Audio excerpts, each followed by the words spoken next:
Good morning everyone. Can you take your seats please? And if people can scoot a little bit to the inside, then for those latecomers who are still trying to get their caffeine fix, they can also find a seat.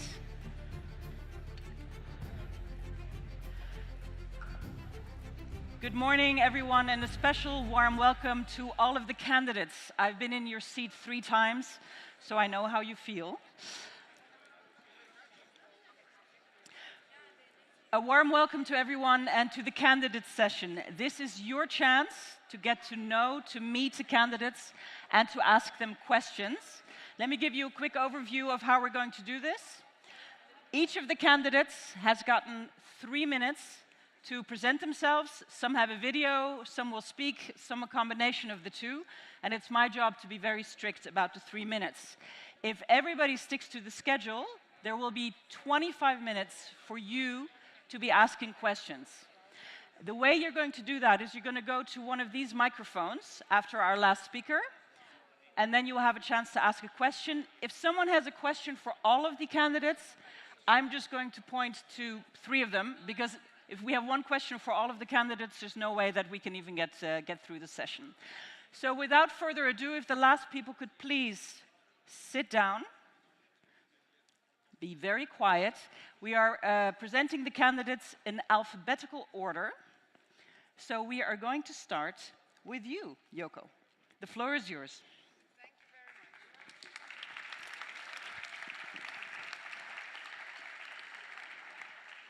Good morning, everyone, and great to see. I think the microphone's not on yet. Just a second.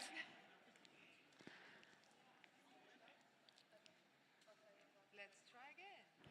Yeah. We're going. Good morning, everyone.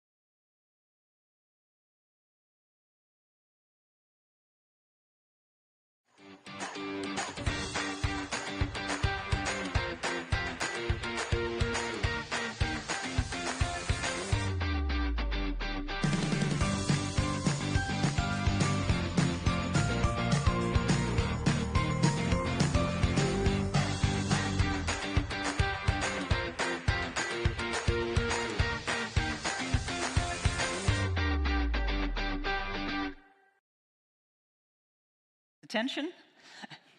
Microphones are going to be switching back and forth. Now that we have everyone's attention, welcome to the candidate session.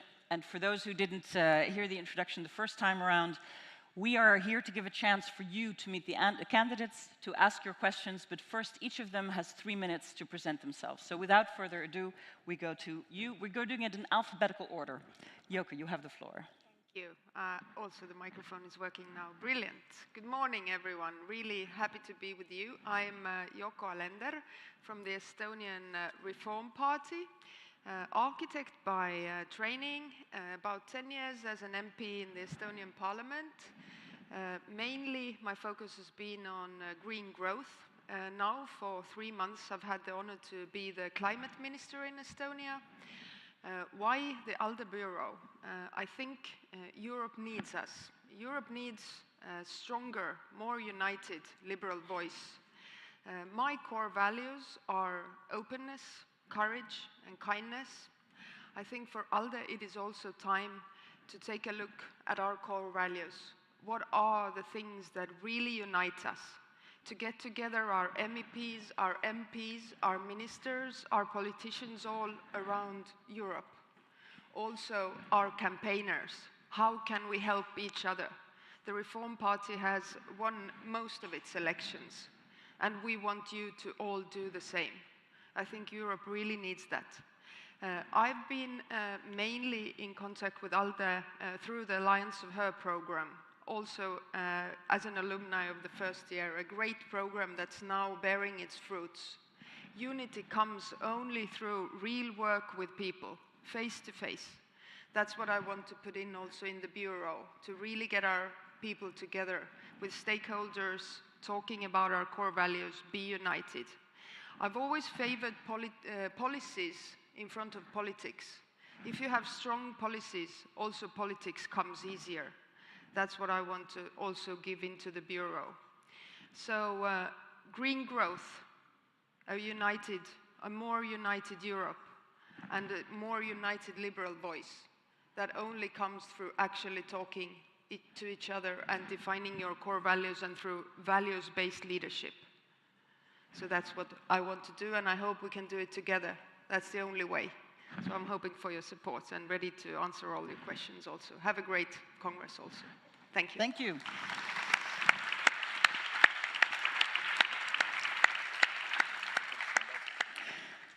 The floor is yours, Bernardo. Thank you so much. So, why did I bring a beer to the stage?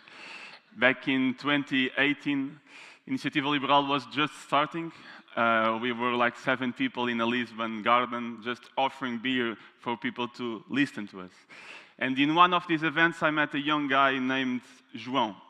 1 year after that, he sent me an Instagram message saying, I voted for you because I really like your social media communication, your disruptive billboards. And I think that disruption, that kind of energy is exactly what we need at ALDE right now. We have nothing to lose. Don't play safe. We have to be disruptive. 4 years after that, we were in the European elections, and we had an event with a party buzz campaign, and João was there with a beer. We recognized each other. And he said, look, I didn't vote for you in the snap elections, but I will vote now. And I wanted to understand why. And he said, I really like that you put economic growth first, but actually this time you mentioned corruption. Finally, it's not just the far right talking about corruption. And why did we take that stance? Because you have a sofa outside. You have to notice the sign. There is a sign saying, be brave, occupy this space. I think that's exactly what we need to do right now, but always following the data, the polls that we have. That's really important in every country. But to do that, we need a completely boost in organization, in my opinion. Please raise your hands if you have your national party leader here. The majority, the great majority of you don't have. So I think that's a bad sign for us. I think that we have to be a powerhouse.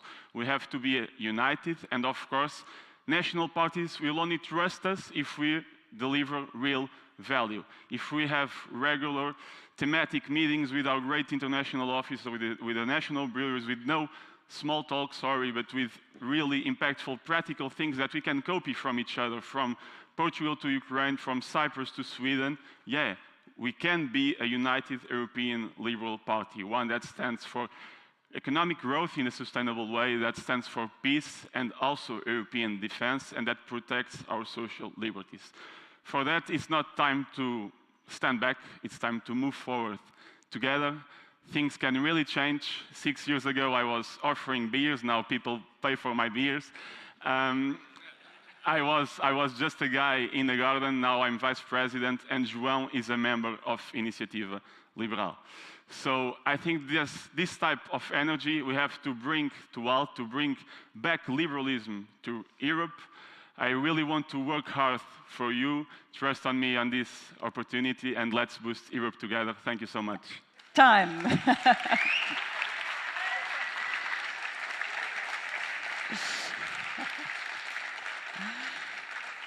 Thank you very much, Bernardo. The floor is yours, Sal. I'm Sal Brinton, and I'm from the UK Liberal Democrats. And 2 years ago, when I last stood before you, we were all horrified by Putin's invasion of Ukraine. And we stand by Ukraine, as the whole of Europe does. But our landscape has changed beyond that. We've seen authoritarian states inside the EU taking over. We've seen populist and right-wing parties gaining power. And we need to understand that now is the time for ALDE to review where it is and what it does. I chaired the Charter of Values review that we did over the last 2 years. Now, it's the first time in 50 years it was reviewed, and so some of the language changed. But what encouraged me from your response was that those values had not changed. And it is those values in the hard times that bind us together. It is those values we must cling on to as we survey the new landscape across Europe. I think we do need to review the way that ALDE works, and I'm sure that under Svenja that will happen, but it needs to happen fast, because too many of our parties have faced defeat. I know, because in 2015, the Liberal Democrats, when I was UK president, faced a close to catastrophic wipeout. And I want to thank the ALDE parties that came to our aid. We reviewed, we regrouped, and we learnt to campaign again. And we have learnt how to fight populism and right-wingers. We now have over the 72 MPs and the largest number of MPs in over 100 years.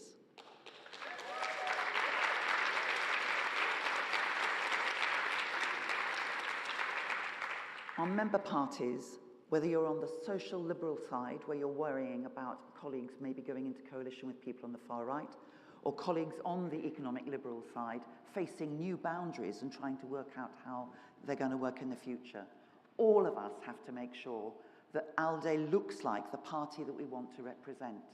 I really enjoy working with LIMEC. I think their energy is inspirational to us.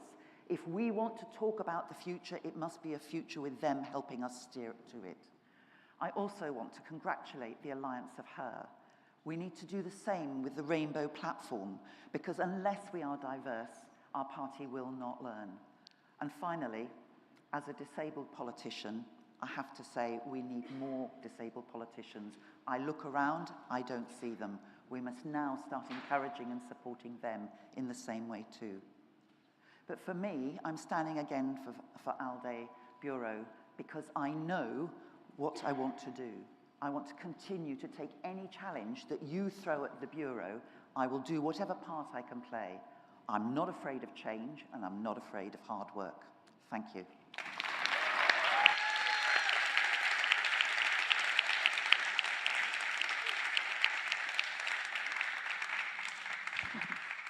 Thank you very much, Sal, and that was perfect timing. So let's see if we can stick to that.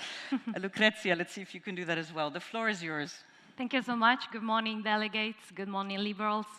Stepping on this podium today is like a dream come true for me.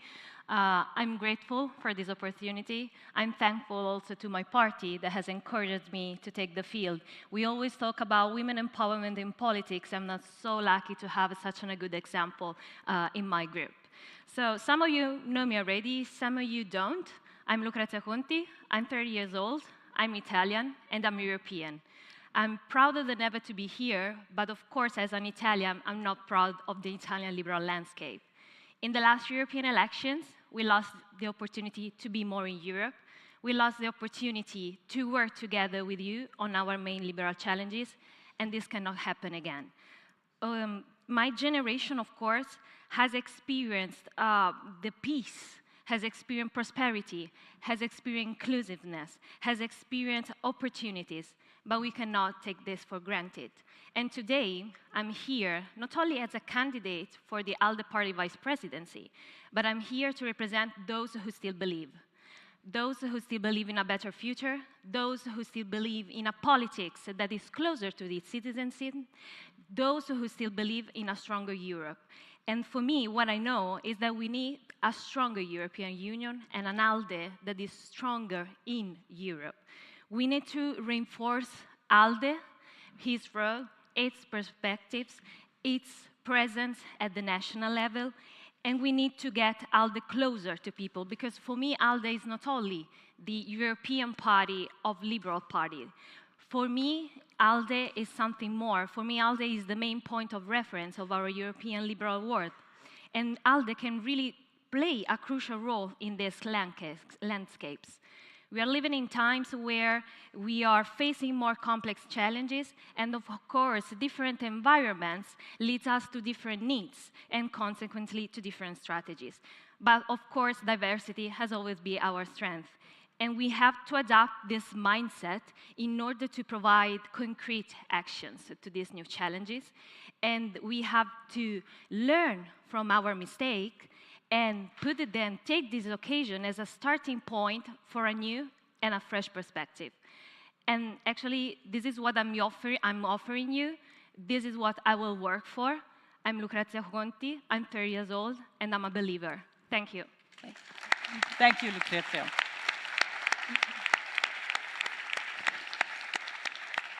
Next up is Rick. Merci, bonjour à toutes et à tous. Je m'appelle Rick Dam, je suis belge, from Belgium. Je fais partie du Parti libéral flamand, mais également du Parti libéral francophone en Belgique, ce qui fait de moi, disons, un bicommunautaire à la belge, donc français et flamand, und auch ein warmes Herz zu den deutschsprachigen Gemeinschaft in Belgien. What I want to bring to the Bureau is my over 35 years of experience and expertise in politics, building together with a fantastic team. I'm sure that whoever gets elected will do a fantastic job. And basically supporting the new incoming president. We're going to have a young lady as a president, so I think that we have to combine and balance out some experience and youth in order to move forward and to set out a strategy for the ALDE party. My experience basically goes from local to international, having been a mayor, having been a groups leader in many different Belgian parliaments, having been part of the Belgian government at the vice prime minister level, having been the ALDE groups leader in the Council of Europe and also the president of the Council of Europe itself, giving me a scope throughout Europe in all of the countries, EU and non-EU countries alike. But I also would like to bring some non-political experience into the debate, because I think creativity and out-of-the-box thinking is important, which comes together with me being an art broker and a painter, and as a matter of fact also some common sense as a farmer, more specifically as a wine farmer in Belgium. And I didn't know you were going to bring a bottle of beer, otherwise I would have brought a bottle of my wine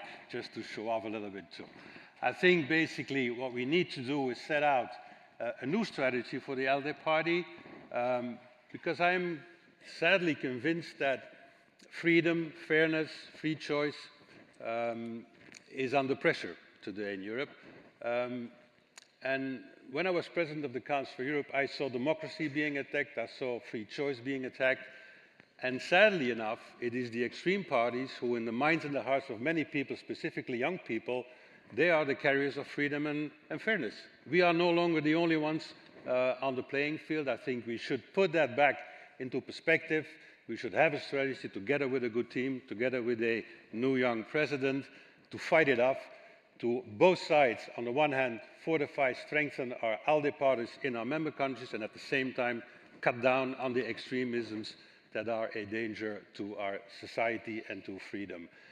I would be honored and feel very privileged should you consider having me as one of the 6 open positions as a vice president, and I commit all of my time and effort, and even more than that, to do a good job should you decide to have me on board. Thank you very much.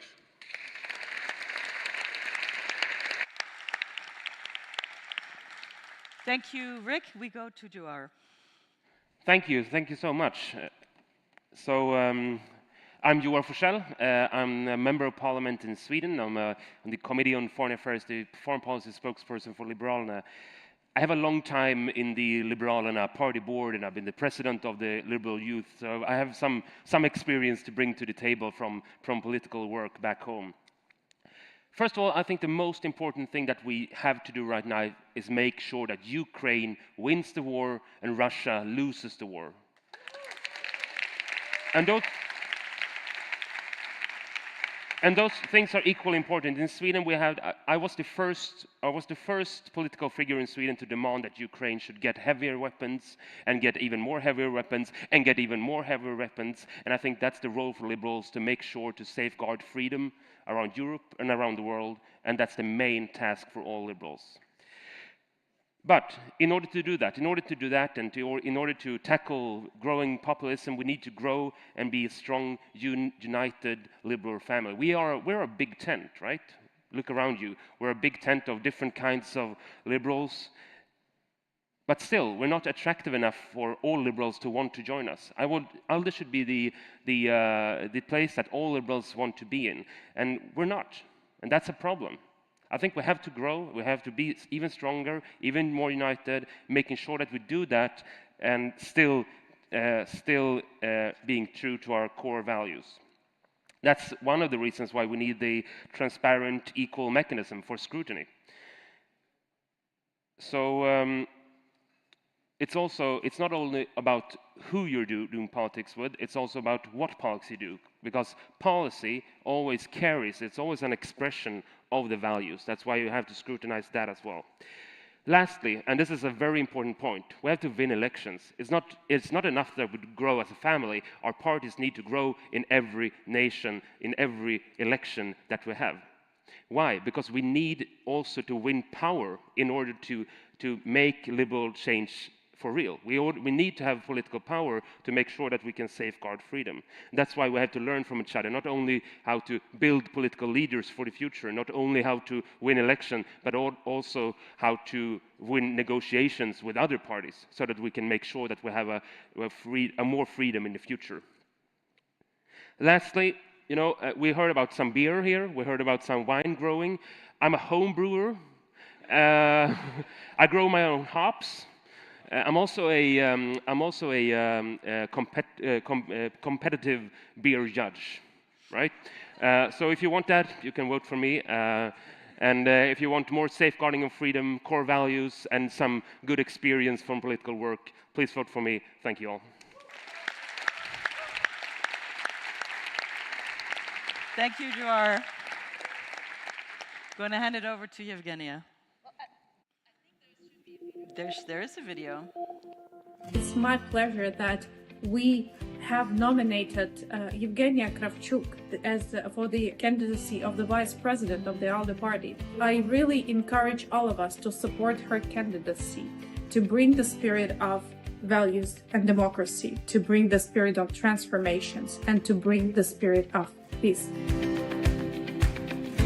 Yevgenia's sphere of interest includes a vast range of topics, from cultural diplomacy to empowering women. I believe that her candidacy would be a great added value for the whole liberal family worldwide.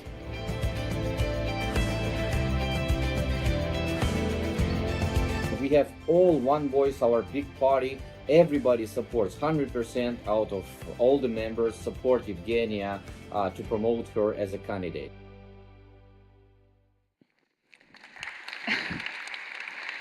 Thank you, friends. Well, first of all, thank you for coming in the morning to listen to more debates. It's important, at least for the candidates and the teams. I think it's mostly the teams here. I brought this video to show how important to us, to our party, to be part of liberal ALDE family. And why I'm running for the vice president. I'm 38.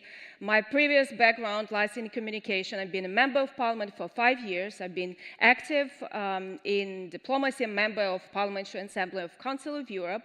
I do believe in liberal values, and these values Ukraine is fighting for right now.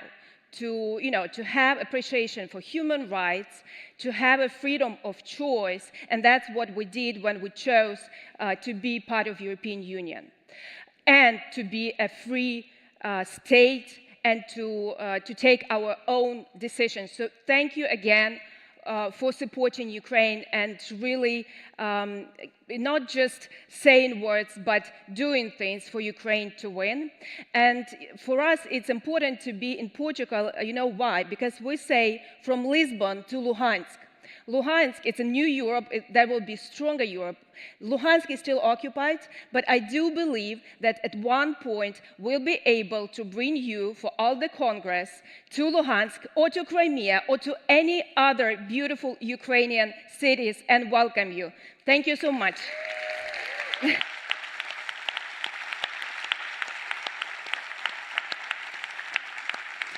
Thank you, Yevgenia.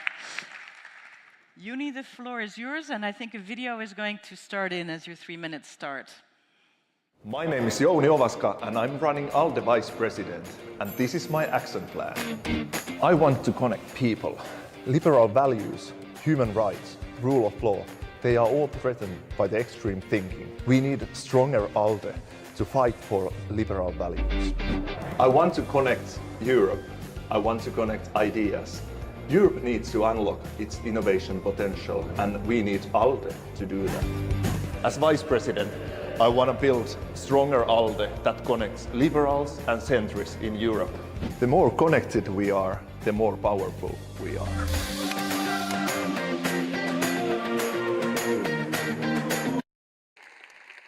So, good morning everyone. We love elections and campaigning, right?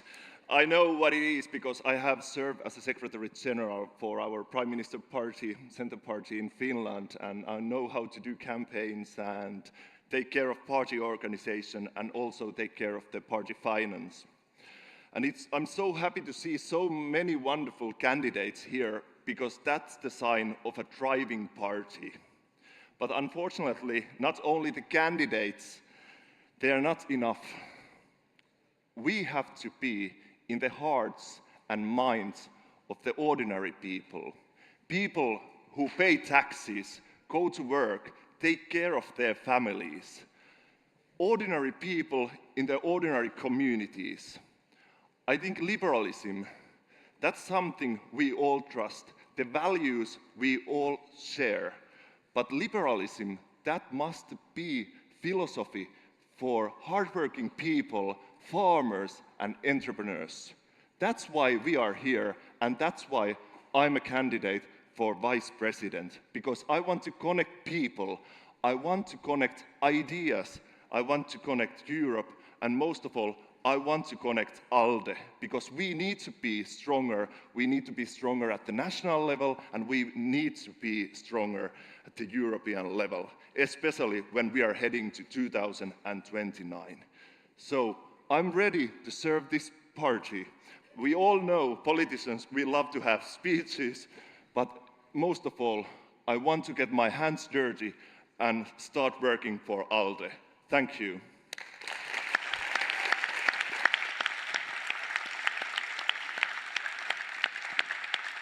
Thank you, Juni. Lucia, the floor is yours.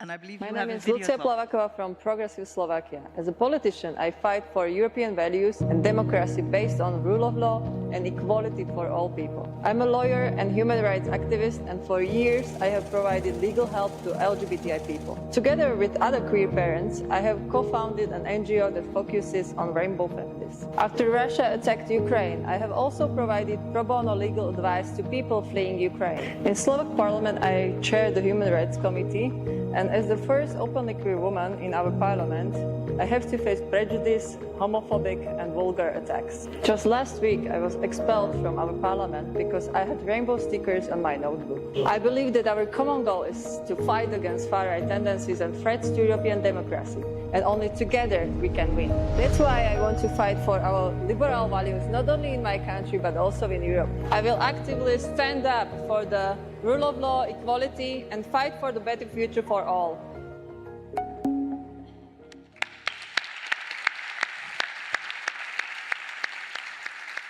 Dear colleagues and friends, in 2020, Progressive Slovakia missed the parliament by only few votes. Fast forward to today, we are the second strongest party in our parliament.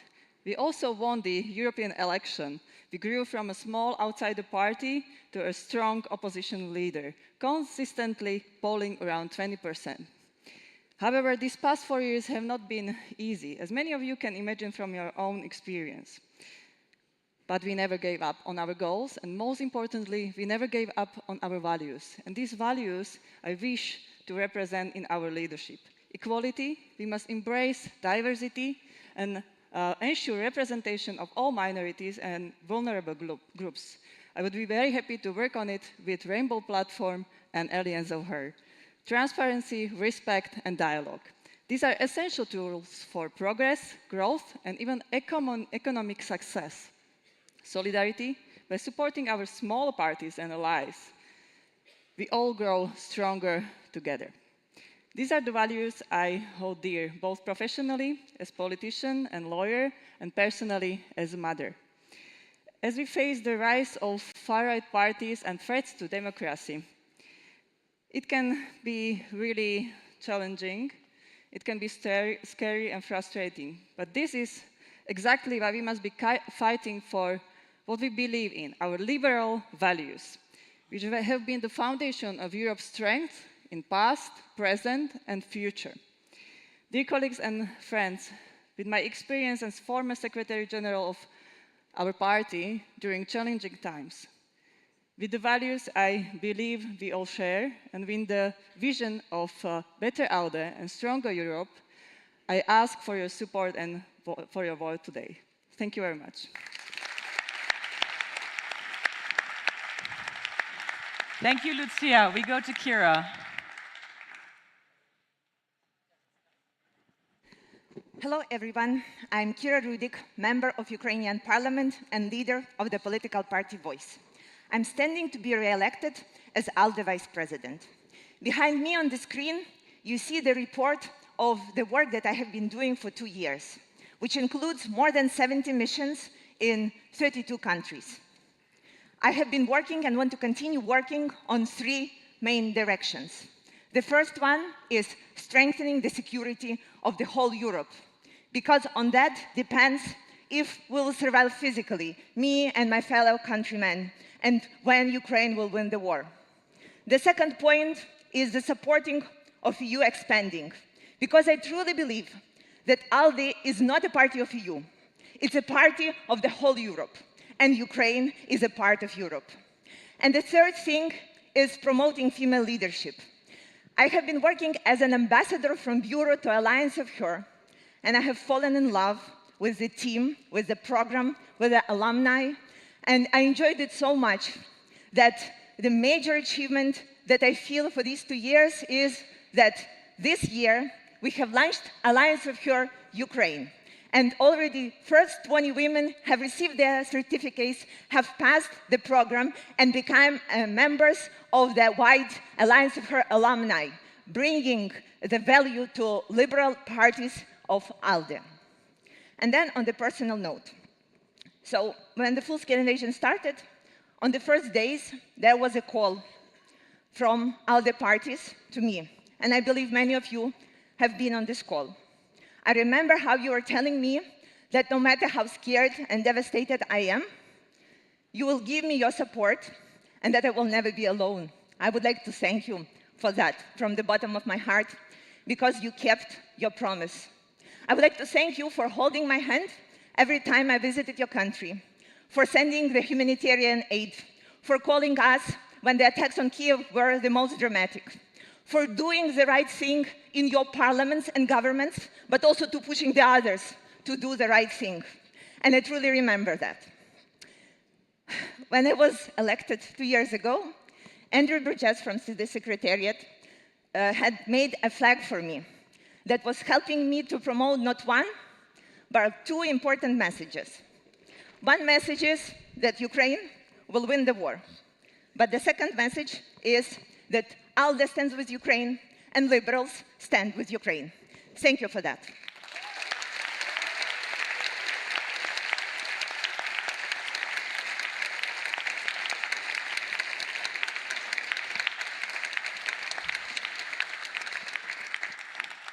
Thank you very much, Kira. And then we go to our last candidate, Monica.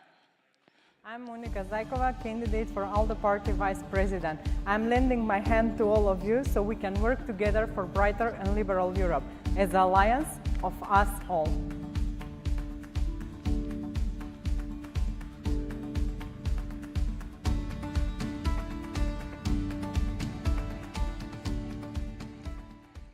Yeah, that's who I am, and many of you know me personally. We met in different occasions. I'm part of this family for quite some time. So the beautiness of this family is that we are supporting each other, and I received that support in many times. And I am more than committed to continue returning it as a part of the ALDE Bureau. Since I was born in my native country, North Macedonia, we are speaking about the EU integration. Since 20 years, my country is in the waiting room as a candidate country.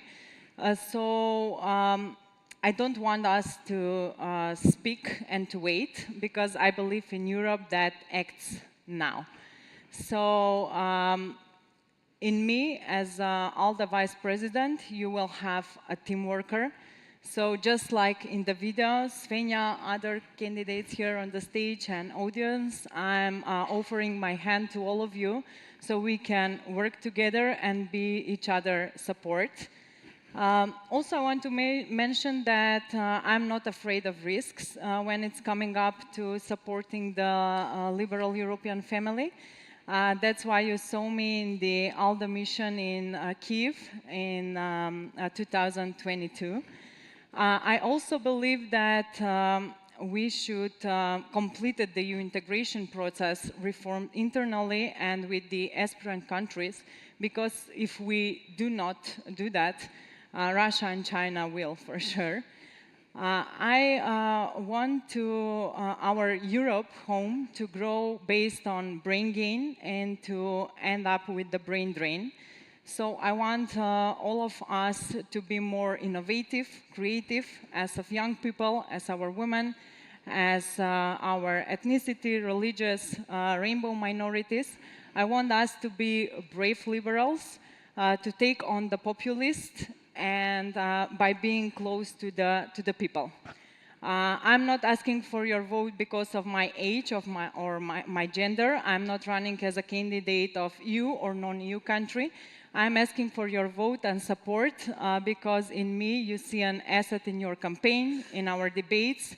You will have also a support, and I'm asking for your vote because I believe in ALDE, that is alliance of us all, and because I want to work with all of you. Thank you.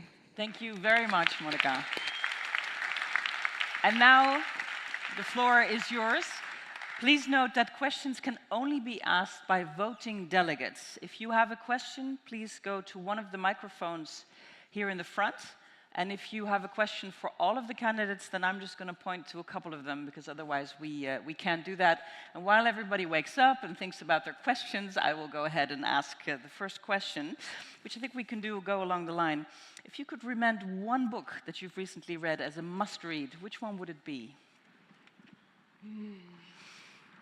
Have a think about it. Anybody immediately have something? I will actually go with I've been a trainer in the Alliance of Her since 2019, and if you want an old goodie, the 7 Habits of Effective People, because I think as minister, I also know that effective people actually don't manage time, they manage themselves, and I think it's actually the practical, everyday, small things that help you actually work on the basis of your values and not reactively but proactively after your own mission. So old good book by Covey, not just read it but actually work with it. Live it. All right, yes. Thank you. Yeah, Rick.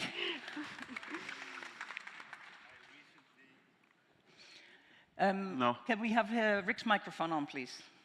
Doesn't work apparently. Yeah. Well, I recently reread a book by René Girard, which is called The Scapegoat, Le Bouc Émissaire, which is a book about how during history extremist movements abused of basic feelings like fear, anger with people, and how he explains how to go against that. This is also what I said in my presentation. I'm intimately convinced that the future from the ALDE party is to combat extremism, because we are the only political movement who can go against cutting down on freedoms, who can go against cutting down on democracy, because at the end of the day, it is the liberal movement who are the founders of a Europe, of free choice and self-determination. So I could advise any one of you to read this book by René Girard, Scapegoat, to understand how these extremists, abuse of society, are successful with it at this stage, but also what are the remedies and how we as an ALDE party could go against it and do something about it. Thank you. All right, I see hands from Evgenia and Yuni. Please don't be shy. This is your chance to ask these candidates anything you want. Okay, first I'm going to go to Evgenia, and then I'm going to go there, and then we can go back to this question if everybody's going to just sit here and watch. Yeah. Evgenia first. So I just finished this book, and it's about European continent. It's Timothy Houghton Ash. It's Native Lands. It's translated into Ukrainian, so I think a lot of Ukrainians already read it. And it's about Europe and the history of Europe, how it changed after the Second World War. So after this bloody bath in Europe, and few generations after, when people take for granted liberal values and the security and the quality of life that we have now, how we should be united and see how these far-right extremists, but also autocrats as Putin, are trying to influence Europe and how it should change and be strong from within. So I think it's very important to understand that Ukrainians are experiencing something that can never be imaginable here, and only if you go and feel it. And by the way, go and try the VR, and then at least you can feel part of life in Ukraine. But don't take liberalism for granted. We have to fight for it. Thank you. Now, I know everybody's excited to talk about their book, but otherwise we'll find them on your Instagram or something. But I want to go to the floor. Can you state your name and your party affiliation, please?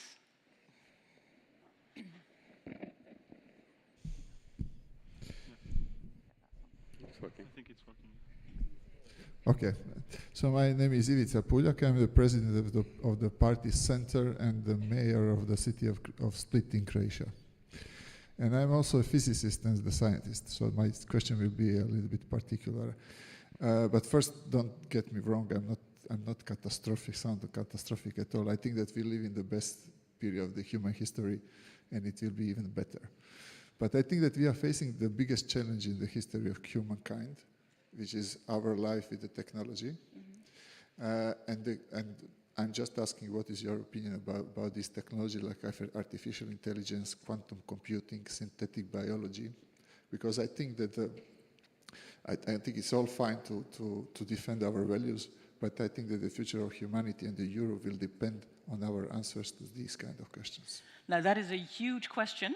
Does anybody want to give it a shot? I'm going to go to Uni first. I'm not going to take everyone. So well, I'm chairman of the Transport and Communications Committee nowadays, and I see that we have so much potential in Europe when we are talking about AI, space sector, for example, defense and health technology, and also telecommunications. And we need to work more together, not regulate us when we have a competition between China and USA. So I think we have to find more, invest, also consolidate and find more big businesses and to invest our continent. And that's the thing we need to do more. And the new commission is that we need to give them very important tasks to find the goals, because technology and especially space is something we need to invest in. I'm going to, on this question, just take Lucia and Sal, and then go to the next question. But please feel free to circle back if it's something you really want to jump in on, please. Yeah, this is a really good question. I think we have to look at our AI in two aspects. One is how it can influence and help society, and how it influences, for instance, also politics as such, campaigns and so on. Because we see, for instance, in Slovakia that some of the forms of AI are used also in disinformation campaigns and so on. And I really think that we have to look at it really carefully, because it can change the political field as such. Sal. It's absolutely vital that we get to grips with new technology. And as politicians, we have a balance, because sometimes things happen that, particularly for liberal politicians, is worrying. So the UK police are beginning to use screening techniques on the streets to identify possible criminals, and then using AI to see whether they would be likely to do so. I think that's a boundary issue. In terms of business and technology, clearly, across Europe, we have got to get to grips with it. But our role is to find that balance, regulate lightly where it is needed, but also to make sure we don't lose our personal freedoms. Yeah.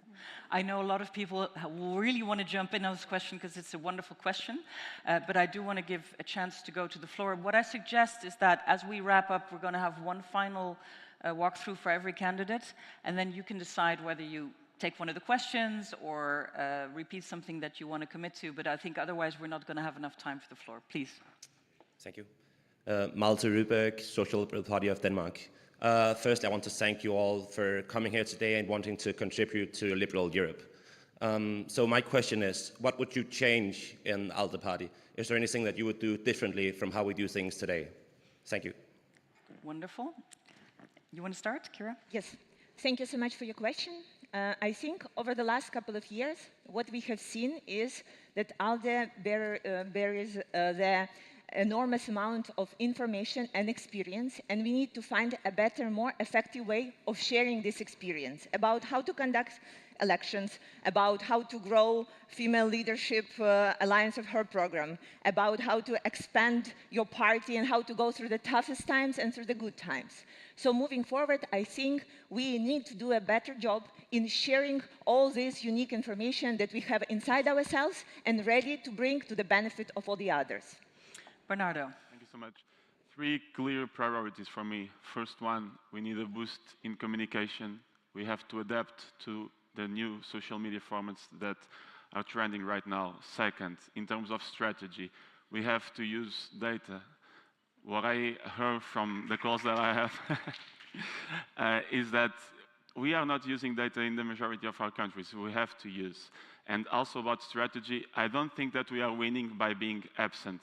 There are no taboo topics. We have to be present on those difficult issues. And the last one, in terms of organization, I already talked about in my presentation. I think we have to do a lot of things. And let me just give a clear example of a quick win. Right now in the Bureau, vice presidents don't have clear areas of responsibilities, don't have goals. I don't think that you can properly manage a team when you don't have accountability and clear responsibilities and goals. That's a quick win that we can do tomorrow, and I hope Svenja does that. Thank you very much. Rick, I'm going to go to you, and then to Monica. Well, basically society changes, and so the answer that we as a political movement or party need to adapt to these changing society. Artificial intelligence has been mentioned. Well, I put the question to the table, what about privacy as a liberal party in this new context? I just wanted to mention on artificial intelligence the fact that at the Council of Europe, as a matter of fact, we had a big report on the table which has been the basis of a convention today open for signature, which is limiting the threats, but on the other hand opening the opportunities of artificial intelligence. And I would like to invite all of our member countries to sign up to this convention, because once we got enough signatures, it becomes a rule. And it is basically a very liberal convention because it sets out a new society in a new context. So what we need to do as a party is to adapt to new circumstances, but keeping faith to our basic principles, which is free choice, which is self-determination and fairness in society. Thank you. All right. Thank you. I'm going to go to you. Is it back to this question, what you would do differently? I think that we need to regain the liberal space. We were always the avant-garde, and we should be that. So you mentioned the artificial intelligence. There are amazing opportunities, also threats, but as Alliance of Us All, we need to deal with it. And also to be more focused on the youth people, on the bring-in strategy. I mentioned in my campaign to be more innovative, creative, to be more on the influenced in the social media, and to be more among the people and to support each other. And yes, of course, to complete the EU integration process by us all. Thank you. I would really like to go back to this question about what would you do differently in the ALDE party. I think that's a wonderful one. Is there still someone, I think you wanted to come in, Jor. Thank you. Yeah. I think it's a wonderful question, because that's really what it's, where is the guy who asked the question, yeah, what it's all about, because this is a board that works with a lot of organization. I mean, we all have the shared common values, but we work a lot with on organization. And one thing that I know that all of you, or a lot of you, spoke about is the presence of ALDE, and ALDE is quite unknown in many of the parties and not that present in many of the parties, and I think we should be honest with that. That's a big problem of the attractiveness of ALDE. That's a big why on why not all liberals are coming to us. So building leadership, building political leadership, as I said before, that's a very important thing. Alliance of Her is a big thing in that, but it's also about learning how we build political leaderships in the different parties, because there's a lot of experience to share. The other thing is, of course, winning elections, as I said in the opening remarks. And it's not only the biggest parties who's winning elections, it's also smaller parties who's making progress maybe from smaller numbers, but still making progress, and also finally about winning negotiations, because we need to have real political power to affect change. And that's also something that we can learn from each other, and where I think ALDE has a bigger role to play in making sure that we find, by being present, we find the very good examples around Europe, and that we share those good examples with each other, because we're not doing that enough right now. Very good, thank you. There's another question from the floor. Yes, please. Question. Thank you for sharing your visions. Can you state your name and your party affiliation, please? Sabina Čudić, coming from Bosnia and Herzegovina, Naša stranka. Thank you for sharing your visions. I'm wondering what your concrete strategies for uniting European liberals and the ways you would use the Bureau position in doing so, in uniting liberals that we need, I would argue, more than ever. Thank you. I first saw Yoko wanting to respond. Yes. Maybe it's good to answer actually the previous and this one unitedly, because I think what has made us successful in Estonia as a party is that we fight amongst ourselves, but when we go out, we are united, because the enemy is not actually in ALDE, it's outside.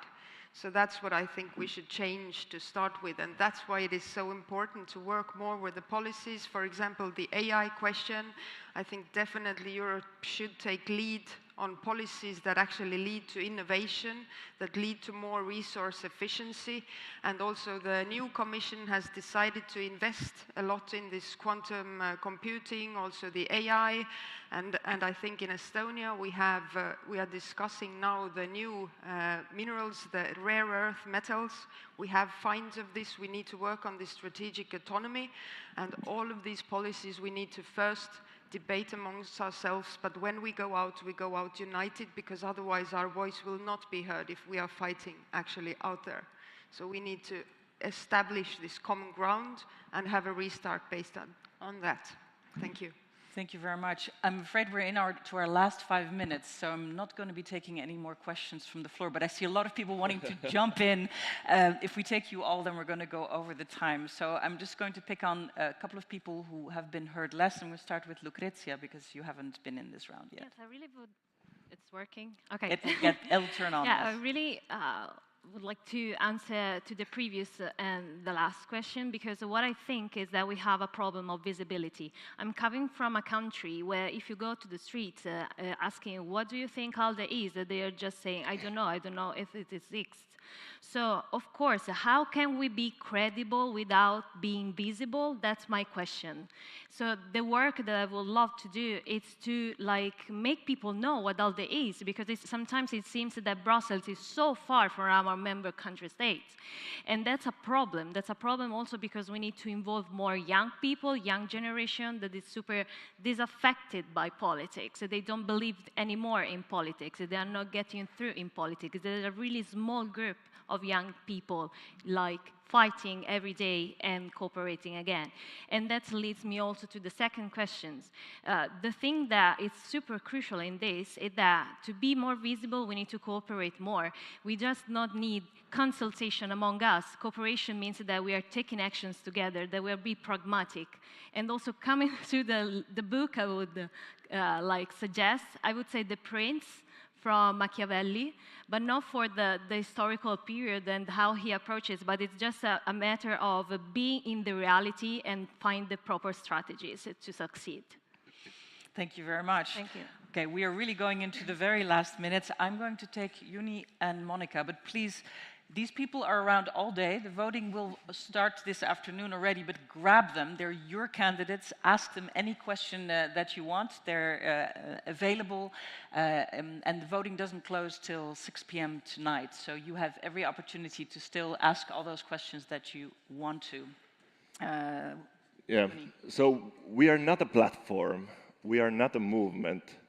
We are a party, and we need to be a strong party. So I want to bring all national parties together to build our common strategy and find the ways how to win elections, how to serve our parties, and how ALDE can support us as a parties. So it's sharing ideas, best practices, and it doesn't always need money. It needs right mindset, and that's what strong ALDE needs.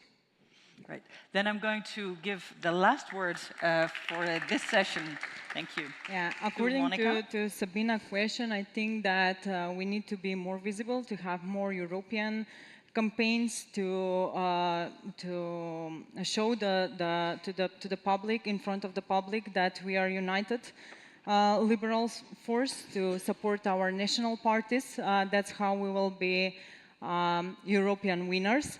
And according to the book, my favorite is Animal Farm from George Orwell. So we should not let the populists and the extremists to create this world as that we can read it in the Animal Farm. So Thank you. To keep united. So to wrap up, I know it feels very unfair because you have all, I'm sure, have very, very good answers, but our time is actually very limited.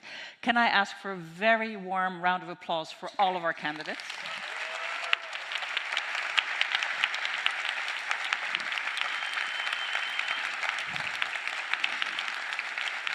We are going to take 1 minute for a stage change, so you cannot leave, because we, of course, have the questions to our candidates for president. That's very important as well. But you can stand up and stretch as long as you don't leave the room. So please, thank you very much.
If you can please take your seats again.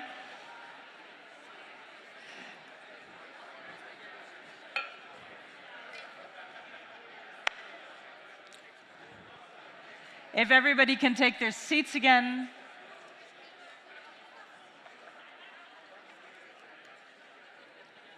We are going to move on to the next part of the program. All right, guys, sit down.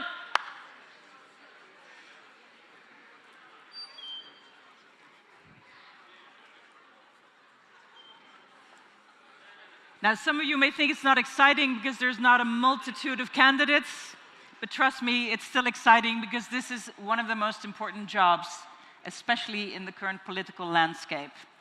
So without further ado, can I have a very, very warm welcome to our candidate for president, Svenja.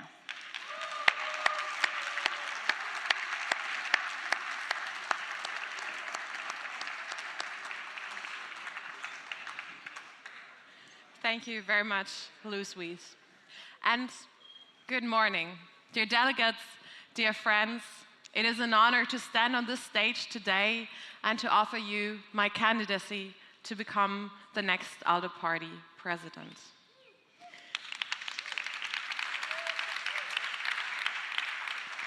You know, I want to start with a little story, because just this Thursday, my home country of Germany celebrated the reunification of our country. I'm actually 35 years old. I was just about 2 months old when the Berlin Wall came down. And still to this day, my mom loves to tell the story how she was sitting on the sofa, watching the news unfold with me as a newborn baby in her arms, watching the news of the wall coming down, people climbing over it, longing for freedom, and herself crying tears of joy, knowing that her daughter would be growing up in a united country. And as someone growing up in a united Germany for many years, I have only known an ever more united Europe and all of its privileges. Particularly war was something I only knew from my grandma's childhood stories. But when I became active in LIMEC and in ALDE, when I traveled, lived and worked in different European countries, I met so many wonderful people from all over Europe. And I got to learn their stories. And I got to learn so much more about Europe. Suddenly, I had friends who themselves had lived through war, growing up on the Balkans. Suddenly, I had friends who just recently joined the European Union, and friends who still dream of it till this day. And suddenly, I had friends who lost all of the freedoms of the EU after Brexit. Suddenly, I had friends risking their freedom and safety by standing up against autocrats. And suddenly, I had friends who enlisted to defend their country and our freedoms. Friends who died in a war. My Europe is a Europe of connection, a Europe of many diverse stories, a Europe so bright and enriched by its people. Everyone else brings a unique story to the table, and it's our values and our freedoms that unites us. But we are currently learning the very hard way that freedom and democracy is something we can never take for granted. With the biggest conflict of our time is the fight between autocracy and democracy, with war on European soil, with disinformation being part of hybrid warfare, with autocratic forces rising in our European countries, rising to power in more and more states, with populists and autocrats strategically working hard to confuse our minds and frighten our hearts in order to split our societies and destroy our democracies.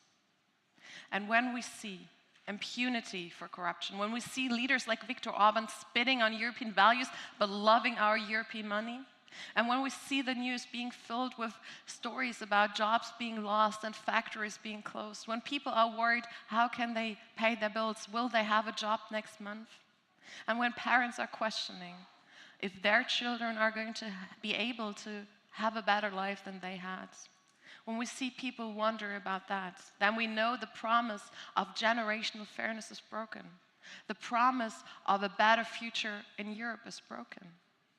And I full-heartedly believe It is up to us liberals to renew this promise. And I'm not going to lie to you, because we need to work very hard to create the Europe of a tomorrow that we want. Because otherwise, we risk that a Europe of our nightmares will be created for us. And we need to work hard to improve competitiveness in Europe, because it's our economic strength that enables good education, safe jobs, and our social welfare systems. It's our economic situation that allows individuals to create a life of their own liberal desire. It's our economic strength that empowers our role in the world, and that ensures that we are listened to when we talk about freedom and democracy in the world. And it's our economic strength that also ensures that we are ready to defend ourselves. Because a stronger European cooperation and collaboration on defense is something that we urgently need. We heard it on the stage on the debate of the vice presidents. And it's liberal leaders like Volodymyr Zelensky, like Mark Rutte, like Kaja Kallas, who are taking action to increase our joint safety and capabilities. It's liberals leading the fight against autocrats, the fight against corruption and illiberal regimes inside and outside the EU. And for too long, conservative and socialists have been protecting those leaders.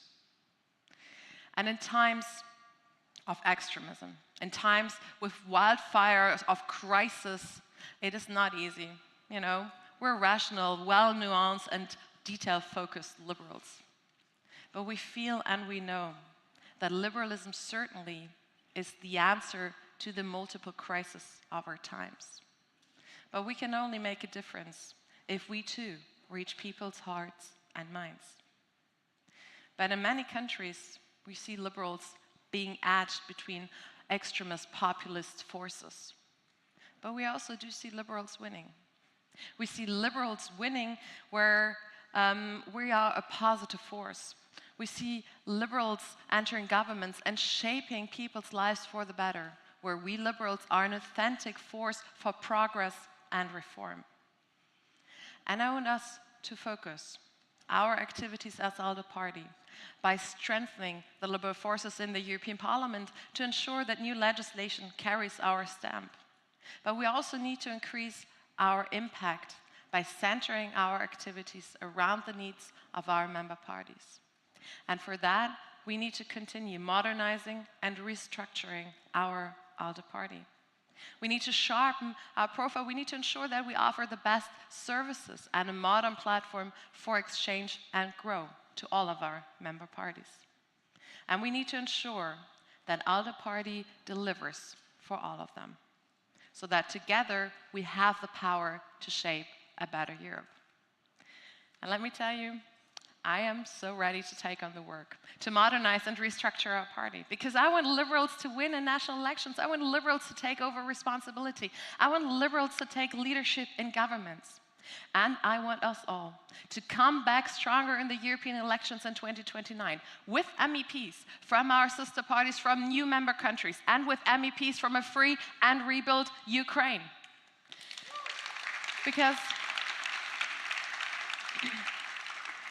dear delegates, it is time to take action for liberalism, for democracy, and for the future of Europe. And I'm ready to commit my experience and my passion to future-proof our ALDE Party, to ensure we create a better and more prosperous future for all Europeans. And that is why today I'm humbled to ask you for your trust and your support to serve you as the next ALDE President. Thank you. Thank you very much. And now, just like with the vice presidential candidates, you have the opportunity to ask questions. Questions are only for voting delegates. You please state your name and affiliation. And I'm going to start with Maartje. Well, my name is Maartje. I'm from D66. Svenja, you mentioned you want to restructure and modernize the ALDE organization, the ALDE party structure. Can you mention what you want to change, make it more concrete so that we understand how you want to modernize and restructure? Thank you. To be perfectly honest, I have a lot of ideas of things that I would like to do, but I do not so much believe in a top-down approach. I believe much more in a bottom-up process. This is something that I also did in the manifesto process. I think we need to be a member-driven party. So I personally would like to start with a listening exercise to the needs of the member parties. Something that I would personally very like to do is restructure the work of the Bureau. I would like every vice president to have a dedicated portfolio, also a regional portfolio, so that every vice president will meet with the member parties in their region to have a dialogue, to listen to them, what they feel they need, what is best. I would like us to reflect on the services that we offer. Is that timely? I would like to evaluate all the events that we're doing. Are the shape, are the formats still up to date, what we need to be punchy, to be ready? To be perfectly honest, the first half a year, I would like to do a big listening exercise. Personally, I will start with restructuring the work of the leadership together with the Bureau. So regional responsibilities, clear portfolio, membership-driven listening exercise, and that is the starting point. I personally have ideas where it could lead, but I think it is more important to be open to the input. Thank you very much. I go to Emil. Svenja, it was amazing to see you now running for president of ALDE after running LIMEC. Emil, can you state your name and party Oh, affiliation? Emil Kirias from LDP Macedonia. Yeah, happy to see a German candidate speaking with emotions, and that's for us in the Mediterranean. It's something that is, wow, shows how Europe progresses and we get united. And in that sense, you know, yesterday we had a meeting of non-EU member parties, and I said there that I really feel annoyed that externally we have been imposed this division of us versus them. And I know that is something that you personally dislike or even hate, this kind of division. As president, we rely on you, but can you ensure that you're going to fight like a lioness, that we are not going to lose voting rights? We've been members, Lib Dem, since the inception, we for 30 years from Macedonia, but we really do not want to be neither second-class member party, nor to be a party that is going to be on mute. Thank you. Thank you so much, Emil. That is such an important point that you're bringing. I don't know if you believe in zodiac signs. I'm a Leo, so maybe that helps your lion fighting question. But you're bringing such an important point. There has been created an artificial division inside our party by some bureaucratic authority. And this is something that we can only fight political inside the European Parliament. I think this is something that particularly the ALDE caucus will have to fight because we know that Europe is much more than European member parties. And I don't want to end up in a situation like the EPP where you're only a real member party if you're from a European country. That is completely ridiculous. I said it in my speech, it is about growing. It's about being united as a European force. So it's something I can also assure you. I keep on fighting for that also in my capacity as a member of European Parliament, but I would also commit to continue that fight if elected ALDE president. Thank you very much. Rudi. Rudi from FDP. Very happy on your candidature. Hope you get elected and you will do a very fine job. Can you imagine to democratize our party in the following way, as it was in former time, to give the right, let's say, to 25 delegates to propose motions and to bring in candidates for positions? It was in former time like this, and by unknown reason, it was abolished. It was a big pity. Thank you very much, Rudi. And you see, he's from my own party. He makes me work hard for every vote. That's how Germans are. But thank you, Rudi. You bring a very well point. I said earlier to the question from D66 that to me it's about really listening. So if we identify there is a need to break up the structure that only member parties can move forward something but individual delegates, then I think that is something we should be going for and pushing for. So for me, it is really looking where are the needs and where can we follow up that. So maybe if there are other people with that need, feel free to come forward. Thank you very much. I'm going to see if there's any more questions from the floor, because we have a little bit more time.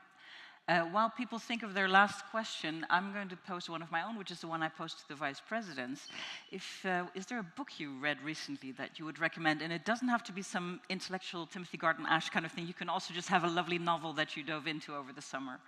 Oh, actually, I reread over the book, one of the books that made me super angry. I listened to it the first time as an audiobook, and now I bought the book. It's Invisible Woman. I don't know if you've read that. The feminists in the room most certainly have. It really upset me because it's really about equality. It's listing how women are falling short in every aspect of life. And as a liberal, I think it is really about empowering the individual and ensuring that every individual has fair equality. So that was a summer read that really upset me. And I'm currently rereading Harry Potter. Oh, wonderful. That's always very nice. So since Emil was talking about emotion, so you get this anger, you were upset. So what are you going to do with that emotional energy about this inequality? You know, I think anger is actually a good emotion to have because it's a force that's driving you. Actually, I got into politics because I was angry. When I started studying in 2009, I was really excited to go to university. I was a history nerd and I was about to finally study history, but there was student protests and student march demanding more money, and they did it by, blocking all the rooms in the university. So I couldn't start university, and I was thinking to myself, oh my, that is not very considerate of them. But, at least they're doing something for what they believe in. Who are you to complain if you're not doing anything? So that was, for me, the moment, okay, if I want to make a difference, I need to go where I can make a difference. So I need to go into politics. So I joined politics because I was angry. I don't know why you joined, but I heard that many people joined because they were upset with something, because they want to make a difference. So I think also negative emotions can be such a positive force of change if we only manage to channel it, unlike the populists who just use hate and anger to burn a wildfire, and that's not us liberals. Right. Thank you very much. We have room for one or two more questions, so please go ahead. Hello, I'm Alina from USR Romania. I am also alumna of Alliance of Her program, the Eastern Division, so to say. I was very touched by your emotional speech and especially the reference to the Cold War. And coming from this perspective, I am wondering what is your vision about integrating more Eastern Europe in ALDE?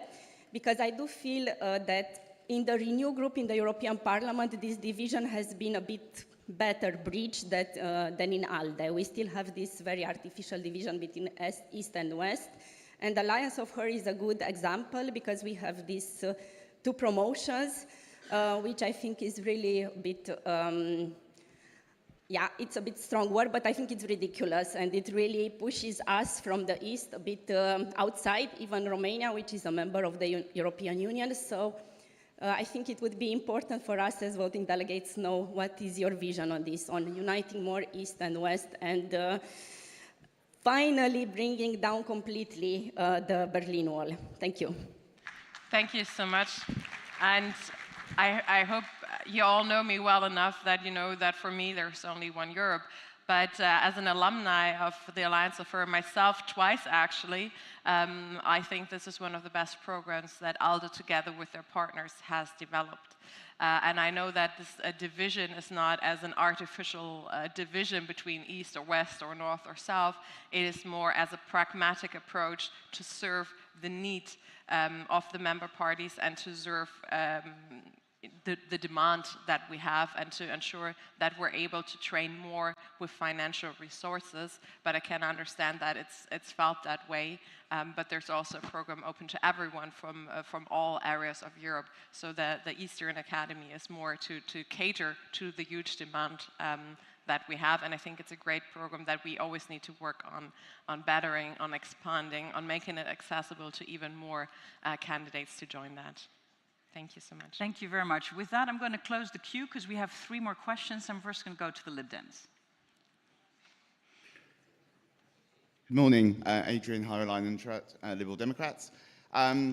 You ironically mentioned Svenja, J.K. Rowling and Harry Potter. On the basis of LGBTQ+ rights and how important they are to diversity and inclusion within our ALDE party, how do you feel about supporting or reading those kind of books when our values and our mission as a ALDE Liberal Party is to support LGBTQ+ rights, particularly trans and non-binary people? I've been my whole life a huge supporter of LGBTI rights. I've been an ally for as long as I can think. I've been supporting all kinds of diversity in all my legislative work. And I think liberalism is really about empowering the individual. So I find it very upsetting when I very often see that we leave topics of diversity or equality to only left political parties. That is so wrong. It is liberalism that is empowering the individual. So for us, this is the home of all people, no matter your background, no matter your orientation, no matter your whatever you identify. Liberalism is about the individual and everyone's right to be themselves. Thanks. Go ahead. Good morning. I'm Philipp Eng, International Officer of FDP Switzerland. When I look into this room here, we have so much political know-how and so much political experience in here, and so many parties that reflect about how to bring liberalism across within our countries. But what I miss here at the congresses is, or just in general, is like, how is this know-how shared? Because I think what works in Switzerland, the campaign or an organizational structure whatsoever, can also work in Germany, or what works in Portugal can also work in Slovakia whatsoever. But I think we need to share this know-how more and these experiences more and those best practices more. So what are your ideas about this? How can we benefit from each other even more than now? Thank you so much, Philip, for bringing up that point. That's actually one of the things that I love most about ALDE, and in fact LIMEC also, is that we are a platform of coming together, a platform for exchange and a platform for growing together.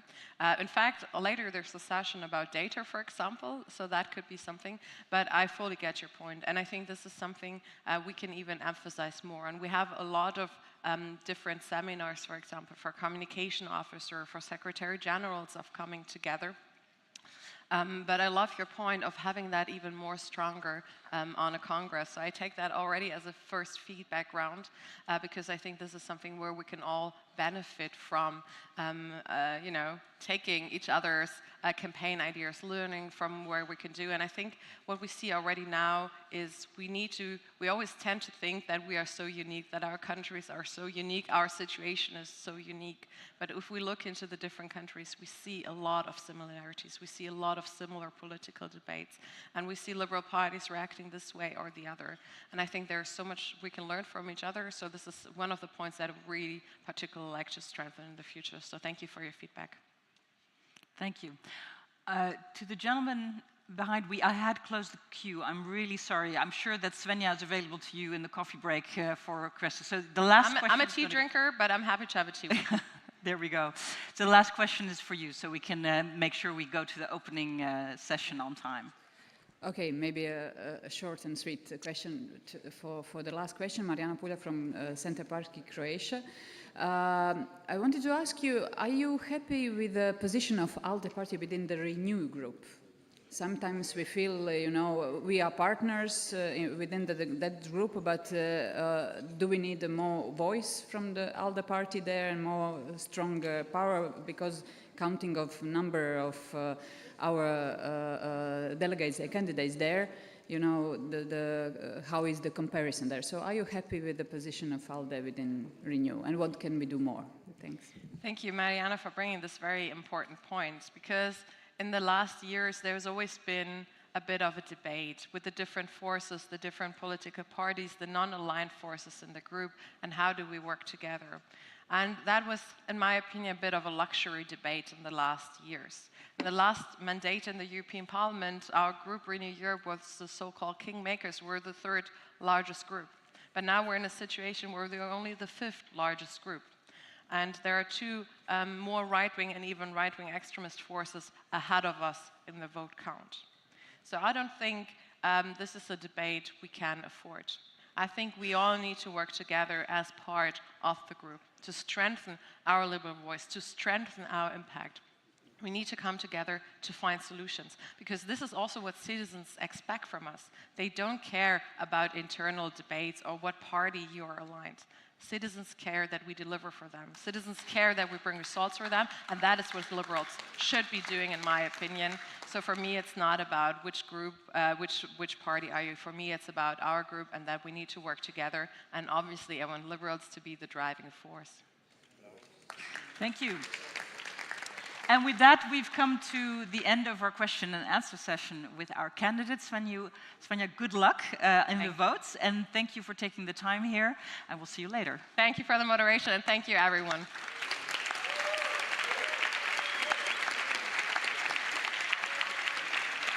All right, just a reminder, the voting booths are going to be opening at noon today. The vote will close at 6. So make sure that you vote today so that tomorrow, if we need a second round, you can do it then. If delegates have a proxy vote, they can vote once, but their vote will be counted twice. And this has already been arranged, and your delegation leader should know this. And the elected candidates will be announced on Sunday morning during the voting session. Everybody stay put, because we have the opening session of the Congress coming up. Thanks.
Ladies and gentlemen, esteemed delegates, friends, and fellow ALDE party members, it is both a privilege and emotional moment for us to stand before you today, to welcome you in beautiful Estoril for our annual Congress. It is the last time we address you as co-presidents of ALDE party. Before I pass the floor to Timmy to talk about the journey we have taken together over the past years, let me say a few words about this year. My friends, what a year. We had some key battles in national campaigns here in Portugal, Austria, United Kingdom, Bulgaria, France, North Macedonia, and Belgium. And liberals have made some incredible gains in these elections. But we also have seen defeat. Last June, we fought together in these European elections under the Renew Europe Now banner. Leading the European campaign, the ALDE party has also stood by its member parties and their national campaigns. In so many ways, we offered a common platform with policy proposals, attack points, and the communication tools. Many of you used artificial intelligence to create campaign videos, and we managed to connect the new MEPs with each other even before the elections. The increase in participation has confirmed it. Citizens care about EU issues, and they want actions from us. But 2024 has been, to a large extent, challenging for our political family. In 4 months, we will mark the 3rd year of the full-scale invasion of Ukraine by the Putin regime. In Europe and throughout the world, illiberalism and dictatorship are on the rise. Autocrats who want to be strongmen and reactionary tech moguls feel free to achieve their means by violence. Their ideology is shaping a more dangerous and unfair world. My friends, we need more liberals. More liberals in power, because our opponents are only creating problems. The extremes are part of the problem when they preach chaos and nationalism. Their policies will only make us poorer and more vulnerable to China and Russia. When our continent risks becoming a pawn in the game of greater powers, we need strong leaders that can build a competitive, integrated Europe with credible defense capabilities and based on human rights, the rule of law, and sustainable economic development. As the new leadership of the European Commission is taking shape, we stand firm in support of our 5 great candidate commissioners through their portfolios and with the support of the Renew Europe group in the Parliament and our liberal ministers in 14 governments. Our commissioners will enact on the priorities of our political family during the campaign. Just to name a few of them: competitiveness, security, democracy. My friends, this European election was not the best result for us. We are liberals. We have seen wars, and we do not lose hope. We have 5 years to convince citizens, 5 years to shape a liberal narrative for Europe, and 5 years to consolidate and regain power at national and European level. Let's do it together.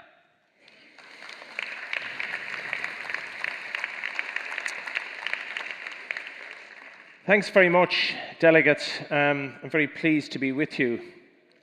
Now it's time to be ambitious for our Liberal family, because our foundations are solid and we do not start from scratch. As Ilhan and I leave this presidency, we're really pleased with the journey that we have taken the party. We've done that with your help and assistance all the way. So about 3 years ago, we took over the leadership of the party after the sudden passing of our dear friend Hans van Balen. The ALDE party is only as strong, though, as the sum of its member parties, because united we make a profound impact and we gain influence. The ALDE party, its bureau and its staff, all of us are dedicated to championing liberalism in Europe by strengthening liberal and democratic parties to shape Europe with our values and our ideals. And yes, we have been challenged in recent years, and we've been challenged, as Ilhan has said, at the last election. But as liberals, that's what we live for. We live for challenges. But in response to those challenges, we bring forward solutions that meet the needs of the citizens across Europe. In the past years, the ALDE party has increased and improved its support from member parties through research, policy, training, and political projects. And today our ALDE programmes, like the Accelerator and the Alliance of Her, are well established. They are useful and impactful.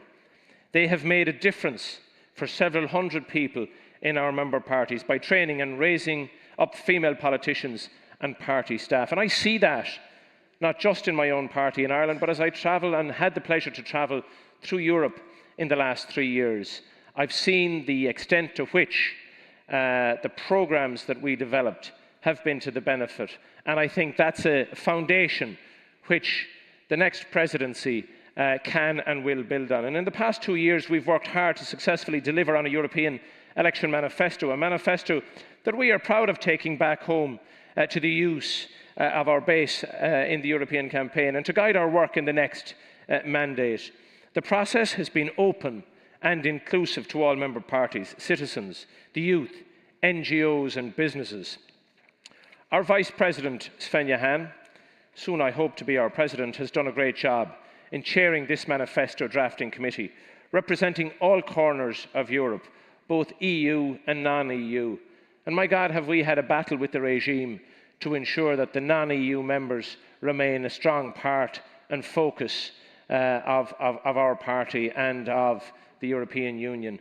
And I'm so pleased that so many of you are here from the non-European parties, non-EU parties, and I know that you want to continue your strong role in the European project, with many of you having a vision to be members of the European Union in due course. And we have also worked hard on delivering our Charter of Values. It was a long process of consultations and drafting in order to update the Stuttgart Declaration of 1976. So things have changed a little around Europe since 1976, so I think it was appropriate that we too had a little look at that. And for that we owe a huge debt of gratitude to my dear friend and our Vice President, Sal Brinton, who did so much, who has done so much work on that with a number of others. And this charter is now our North Star. It contains our shared liberal values and ideals, the things that unite us as a political family and make us unique in the political spectrum. Finally, I'm particularly pleased of the ALDE party's decisive actions and positions in support for our Ukrainian brothers and sisters since February 2022. We have visited Ukraine. Both Ilhan and I have been there, I think, on 4 occasions since the war started.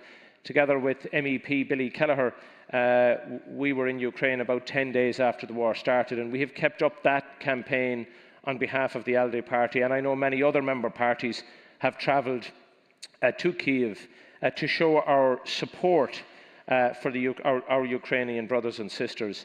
And that, I think you will have recognised at this stage, was not just a flash in the pan from our perspective. We continue that engagement, and I'm very pleased to see that we have strong delegations from our member parties with us today. Through this also we have worked alongside our Ukrainian member parties, and we have been particularly proud to welcome the party of President Zelensky, servant of the people inside the liberal political family, since February 26. And until the end of this conflict, the struggle for Ukrainian security and dignity, the fight to recover all Ukrainian territory, it is also the fight of the ALDE party and all of us. As Ilhan and I prepare to step aside, we do so full of confidence for the future of this party. We see the incredible potential in the people who will take up the mantle from us, the President and the Vice Presidents that will be elected soon, as well as the Treasurer and the Vice Presidents currently sitting in the Bureau. They are committed, visionary, and ready to take this movement to new heights. However, the job is not done, but I believe it's in safe hands. Dear Liberal friends, Ilhan and I will continue to stand with you as fellow Europeans and as believers in the fundamental power of liberalism to transform society for the better. We thank you as delegates, as representatives of your member parties, from the bottom of our hearts, for all the hard work that you have done and the trust that you've placed in us. And it did take your trust back in Dublin to do something that this great party hadn't done in the past, elect co-presidents. And it was just the way it had evolved. It probably wasn't the ideal. Had one or other of us been a woman, it might have been an easier prospect. It might have been an easier sell. But because we were there and we had been charged with the responsibility after the passing of Hans, and because we couldn't have had a Congress back then because we were in COVID times, you worked with us to ensure that the party was in a strong position heading into last year's local elections. So delegates, the future of the party is bright, not because of any one leader or any one individual, but because of the collective strength of all of you. So let's keep building that project together. Now, just before I sign off, I want to say a thank you on behalf of Ilhan and I to often a team of people that go unnoticed. They go unnoticed because they're working behind the scenes. These conferences, congresses, events throughout Europe happen with such great fluidity and happen in a seamless way. I can tell you, I took that for granted when I was just a delegate attending conferences. I took it for granted a little bit when I was a vice president for 6 years. But for the past 4 years, I certainly don't take for granted the work that our and your secretariat put in. We have been so lucky with the team that we have had. And the really interesting thing is the team evolves all the time. I just want to, I don't know if he's here or not, Jakob, our former Secretary General, was the first Secretary General that Ilhan and I dealt with, and he performed amazingly well through that period. He decided to move on and take his skills elsewhere, and we were blessed with the suite of candidates that put their names forward. And it was a tough battle at the end, but we chose Dietrich de Chasteren, who has been an inspiring Secretary General through a really difficult time. And I do share with you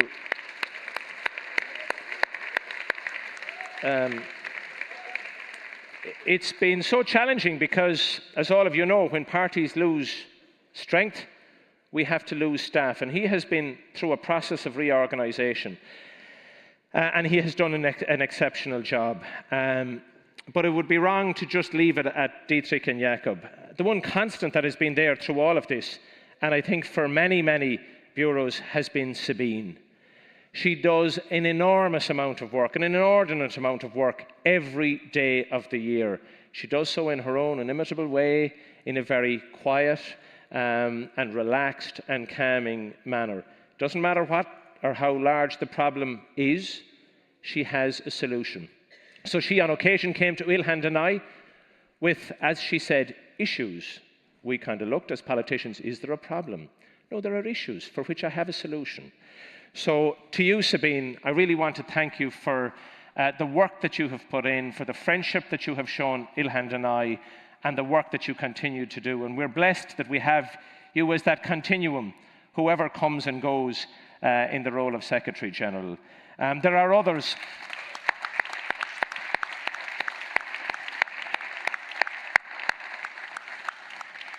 There are many, many others, but I'm just going to mention one last one because he's the person that has worked more closely with Ilhan and I than anybody else, and that's Andrew Burgess over recent years. I could go on. Every member of staff that's currently there and those that have left have been wonderful. But as I said, Andrew has led the political unit in recent times and has been that constant beside us. I want to thank our vice presidents who worked really closely with Ilhan and I, attended events where we weren't able to, and I thank you for that. We often dropped you in it, so we really want to thank you. So in conclusion, I want to call on Rui Roca, who is Liberal Portugal's leader. I'd ask him now to take the stage and take the next session, please. Thank you very much. Thank you. Thank you. Let's leave it. Well done, buddy. Okay. Well done. Well done. Finally over. Okay? Finally over. Yeah, I know.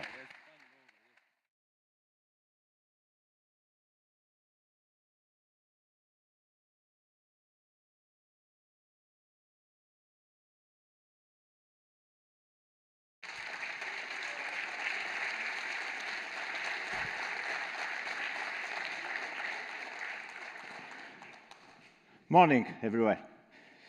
Dear co-presidents, Ilhan and Timmy, dear delegates, dear esteemed guests, dear liberals, welcome to Portugal. It is an honor for us, the Portuguese liberals, to host you here today. When you last gathered here in Portugal for the ALDE Congress in 2014, there was no Liberal Party here in Portugal. History, as it often does, shifts, not through inevitability, but through the determination, the dream, the resilience of a group of liberals who plant the seeds of change. Against all odds, that dream grew. Today we stand not only as witnesses, but as participants in the extraordinary journey of Iniciativa Liberal, the first Liberal party in Portugal to be represented in Parliament.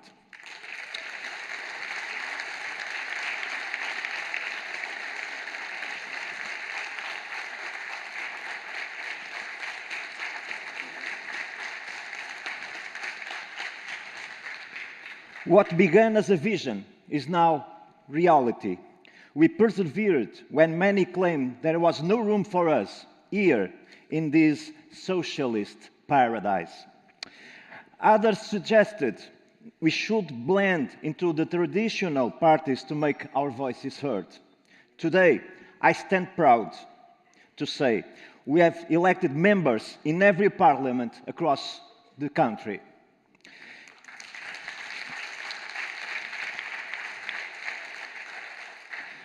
What was once improbable is now undeniable. Liberalism is no longer a footnote or the domain of a few technocrats. More than a party, it's now a movement, a force. And in every election, more and more Portuguese place their faith in liberal transformation. Make no mistake, the future is bright and the future is liberal in Portugal.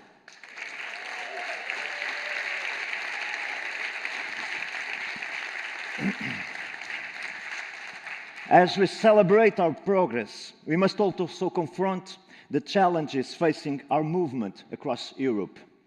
Our movement is losing ground. Populist forces on the far right and the far left thrive on disillusionment while we falter. Some of our parties splinter. Others resist alliances. The recent European elections reflect a harsh reality. We are at the crossroads. This very Congress speaks volumes. Where are the majority of our leaders? Their absence is not a scheduling conflict. It's a statement of disillusionment, a loss of faith in ALDE's direction. So we must ask ourselves, what kind of ALDE do we want to be? Transformation is only the option. We need bold, courageous leadership, ready to drive us into a new era. This requires deliberate action, a strategic vision, and an unwavering commitment to excellence. We must build a party that values merit, rewards competence, and delivers results, a beacon of integrity and leadership. But it's not just about reforming a party, it's about reshaping our vision. We must ask, why does Europe need us? And Europe needs us because we are the champions of liberty. Liberty to choose how we live our lives. Liberty to express our thoughts, to speak our beliefs, and to challenge ideas with no fear. Liberty from tyranny, both within and beyond our borders. Liberty to innovate, to explore, to push the boundaries of what is possible. And most of all, liberty to strive, to succeed, to fail, and to rise again.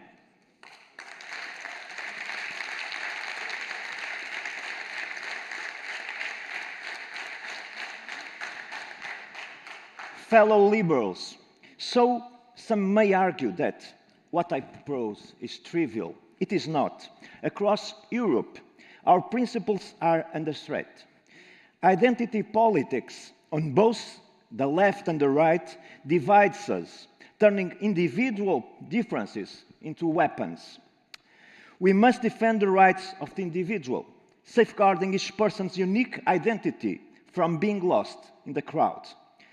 Because of identity politics, we have avoided key topics, leaving them to the extremes. We have become fearful of both the left and the right, and shy away from discussing security, free speech, and immigration. And the result is that moderates are nowhere to be found. Today, you either abolish borders or build a fortress, ignore crime or send in the army, support lies or shut down social media. This happened before our noses. Meanwhile, state control tightens around every aspect of life: borders, trade, economics, and media. Climate politics, too, has become polarized between denialists and radicals, both threatening our liberal, market-driven societies. And in the digital age, Europeans feel wary of technologies they did not create. So let's return to first principles. We believe in people, free societies, and open markets. These are the values that united Europe.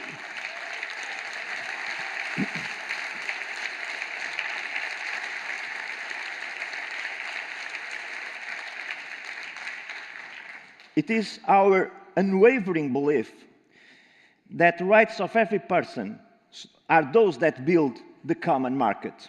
Our message must now be one of ambition, reigniting the founding spirit of the Oxford Declaration of 1967. Liberalism is just about defending liberty. It's about celebrating what we have achieved and embracing all that we can still accomplish. We must shift our focus. It's not about judging our opponents. It's about forging our own path. There's still much work to be done. Europe has fallen behind. Over the past 20 years, we have failed to deliver the growth and the opportunities that our citizens expect. It is no surprise they are hungry. The surprise is our failure to respond. If we are to return to our first principles, we must break from stagnation. History shows that Europe grows through integrating markets. We need an energy union to stabilize industry, a common space for investment, and a renewed commitment to open markets. We must free our businesses from excessive bureaucracy and stop pretending that Brussels can plan its way to prosperity. This brings me to the Draghi report. It offers an excellent starting point. While we may not agree on every page, we cannot allow division to hold us back. Our focus must be on creating a truly integrated single market that empowers Europeans to innovate, compete, and strive. Let's ease over-regulation and let our economies breathe. Let's build a continent of creators, innovators, and dreamers, and then get out of their way.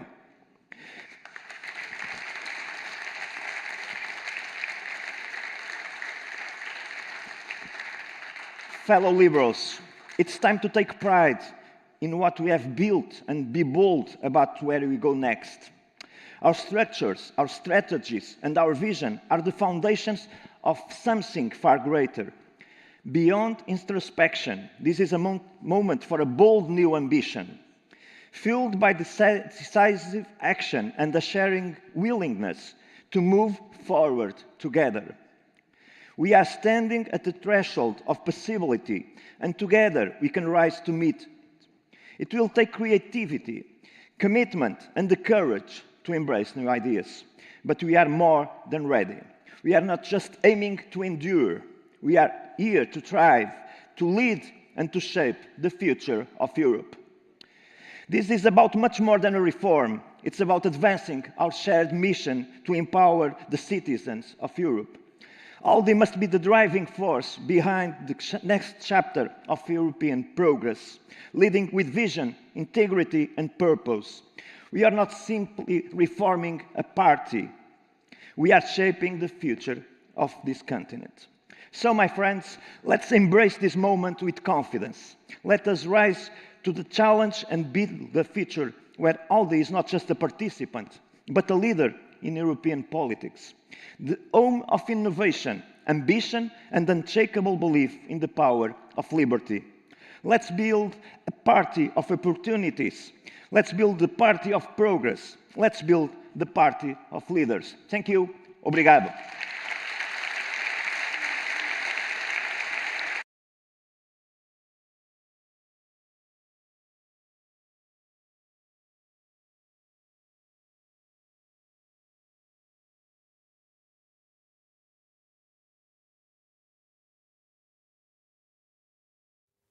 Dear ALDE family, it is my honor to welcome you at the ALDE Congress in Portugal, in Estoril. We have lived through turbulent times. For liberal forces, defense and preservation of rule-based world, where everyone's right to be independent is respected, is at utmost importance. There is also a war in Europe, and Ukraine is fighting for our freedom as well. In the economy, the limiting of inflation has resulted in growth slowing down or even coming to a halt. However, if our shared European history and ideals tells us anything, it is that security and prosperity goes hand in hand. Liberals understand this better than anyone, and our mission remains relevant: to safeguard Europe's freedom, which also means ensuring that everyone has the opportunity to fully use their abilities and to create prosperity through the joint efforts of free people. A rising tide lifts all boats. This Congress is not only an opportunity for reflection, but a path forward. The coming days, we have the important task of electing new president and bureau members who will guide the ALDE party through the challenges ahead. I wish the ALDE family strength and courage. Liberal forces stand for free and protected Europe. I wish you a great Congress and good luck at the elections. Thank you.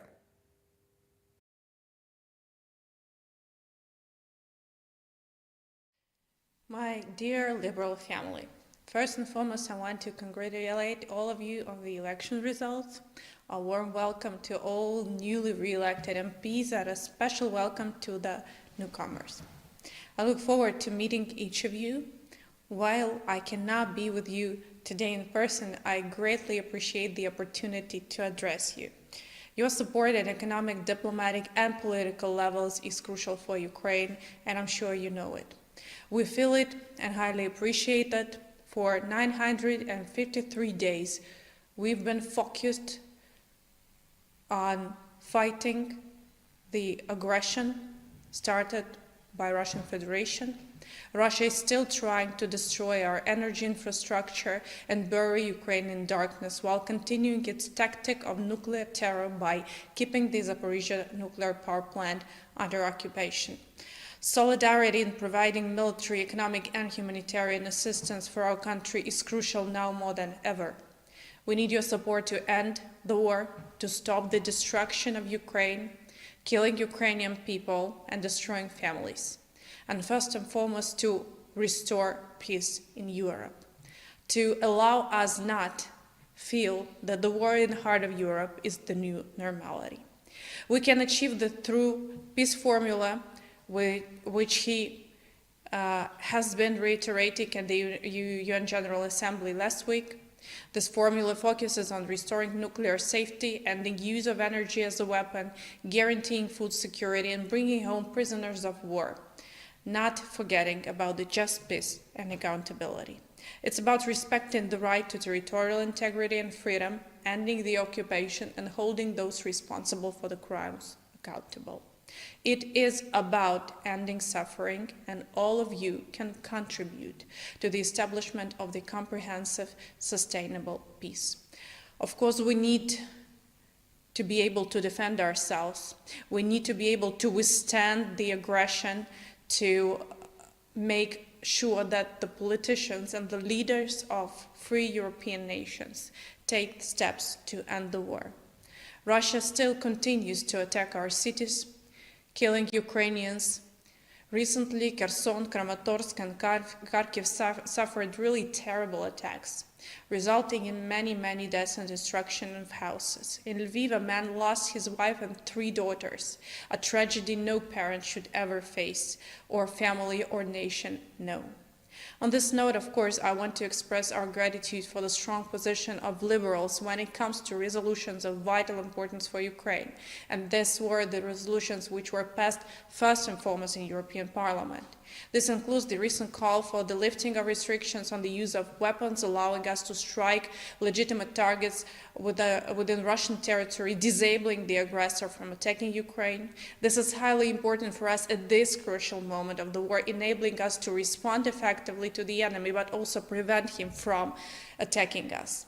We are also in a very decisive moment that requires bold decisions, requires unity, and the defense of Europe becomes a vital issue for all of us. As we continue our path towards ending the war, we continue our path towards membership in European Union.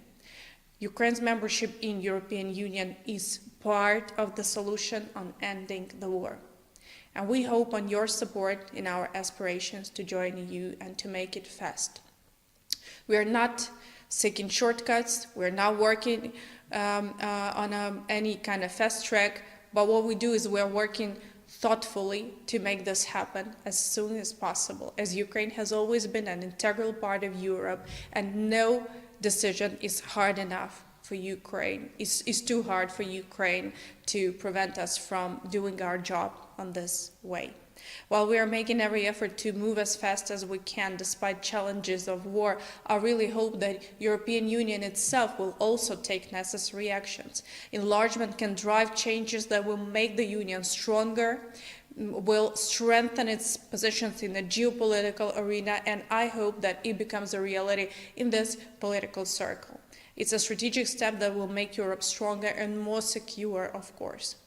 Taking this opportunity, I would like to express my gratitude to ALDE party co-presidents Ilhan Kuyçuk and Timi Duli for their leadership, friendship, and support. I thank you for your attention. I really feel sorry that I'm not here with you in person, but I really hope that there will be many, many more options to meet together. Thank you, and I wish you all the success in the next political cycle together with us. Thank you.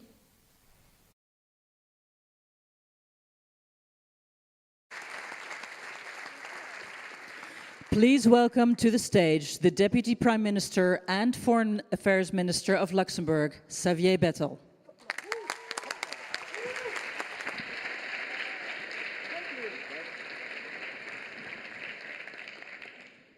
Dear colleagues, thank you so much for giving me the opportunity to meet all of you.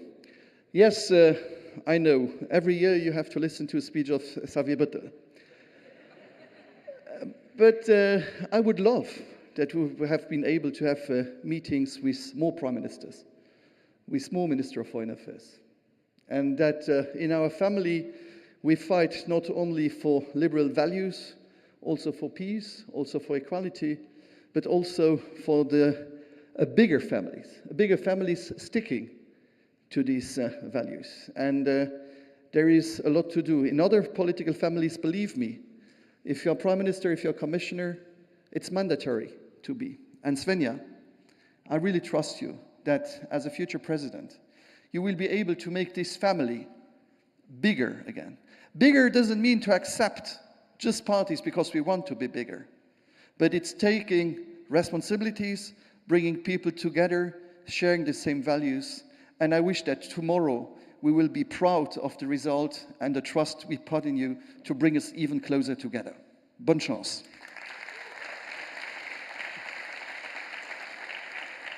So sometimes in political families you have ups and downs. And when I start here with Initiative Liberale, you have to know in 2017 they started with 0.9%, no seat.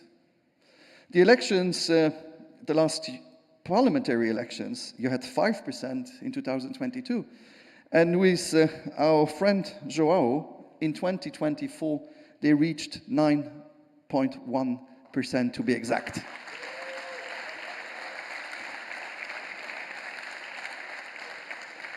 So, Joao and Rui, I don't want to disappoint you. You made 10 times better in 7 years. I don't give you the guarantee that in 7 years you will have 90%.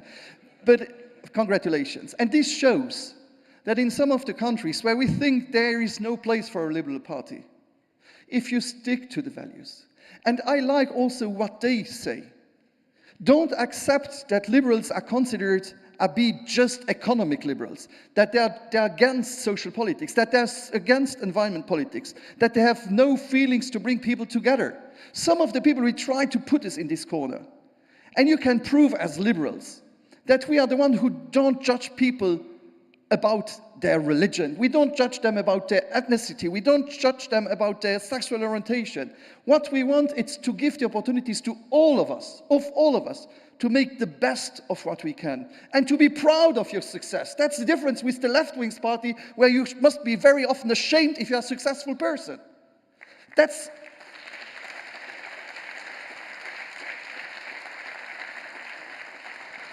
And that's the difference also with right-wing parties, where they think they know better what is for you and for your family and for the next generations. And believe me, we think very often that things are granted. Last week, I went to New York for the United Nations General Assembly. And believe me, we have for the moment, if we calculate the wars and the conflict situations and the potential conflict situation, 115 places where civilians are dying, where civilians don't know what is going to happen tomorrow. We have the war in Gaza and also in Lebanon. We have the terrible situation for the hostages, Israeli hostages. We have a war in Ukraine. We speak a lot about them. But don't forget that there are over 50 war and conflicts for the moment. And in total, 115. So the world is on fire, I have to tell you. And being Prime Minister for 10 years and now Minister of Foreign Affairs, I know that as Minister of Foreign Affairs from Luxembourg, I have a bigger outside than inside. But believe me, to bring people together, to exchange, to respect, to find solutions, it's what we want to do. And we need to make understand to some politicians that when they take decisions, they are not on the battlefield. And we just listened to Ola. There is a fatigue, and I will know that some of you have a fatigue. They think that Ukraine is far away. Why should we help Ukraine? Don't forget that they fight also for our values. That my country was attacked by Germany in our history twice because they would know better what is good for me as a country. If you accept that the power of the strongest one, of the biggest one, is acceptable, believe me, Ukraine is then not enough, and the next one might be Baltic countries, Poland or Romania. Don't forget that.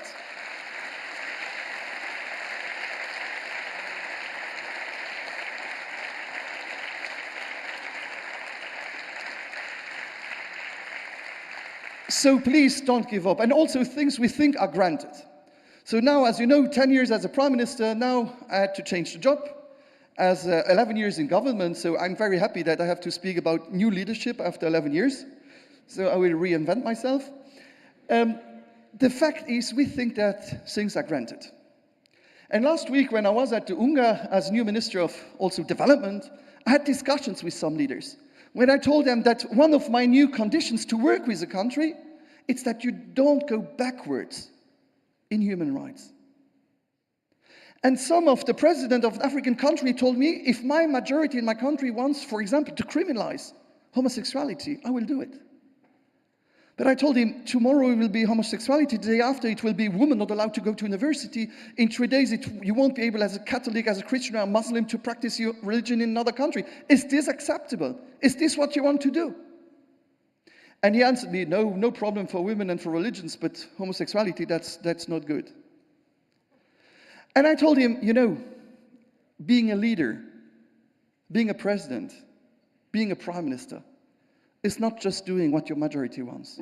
It's also protecting the weakest in your society. That's a leader.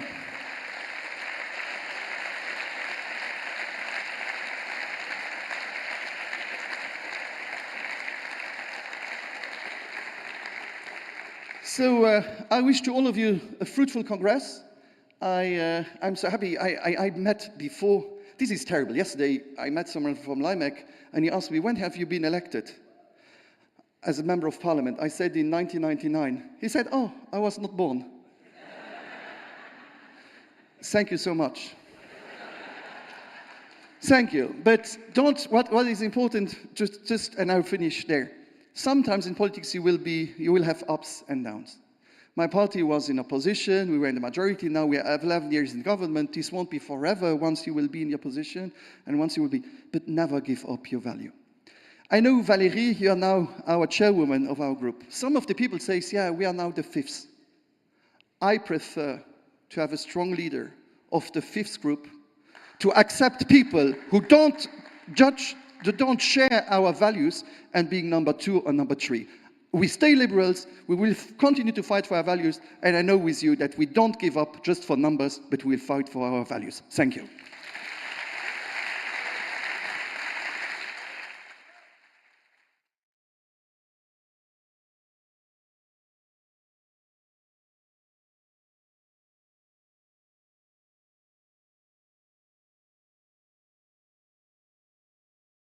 dear Liberal friends, I am sad that I cannot be with you in wonderful Lisbon, but I'm glad that at least I can be with you in the spirit via this message.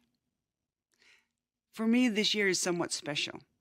It is my last ALDE Party Congress as a European Commissioner, and I may not get to see some of you as often as I used to. So this time, I come with a simple message to you all.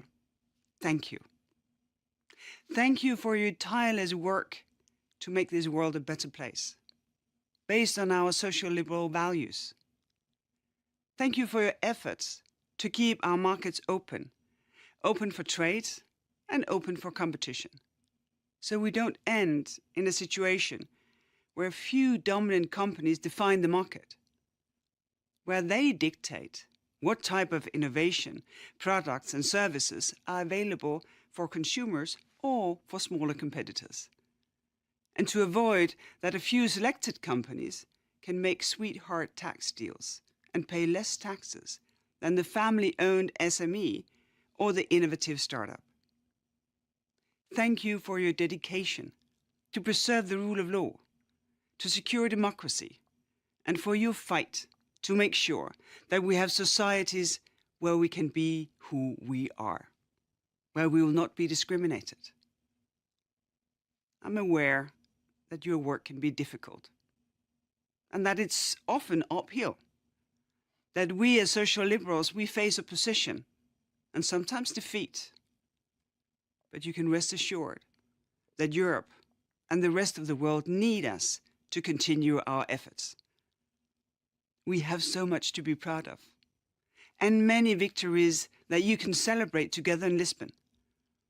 Just last week in Austria, Neos and Beate had their best national election ever, and hopefully Neos will be part of a new government.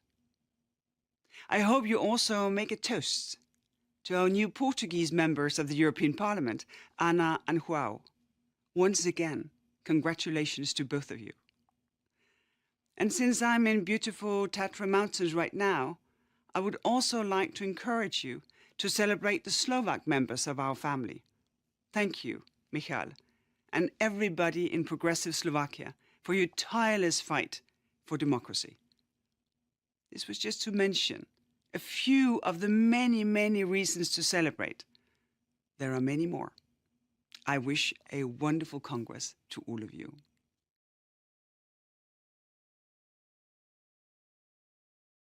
Ladies and gentlemen, esteemed delegates, 10 years in Brussels have blown by in a whirlwind.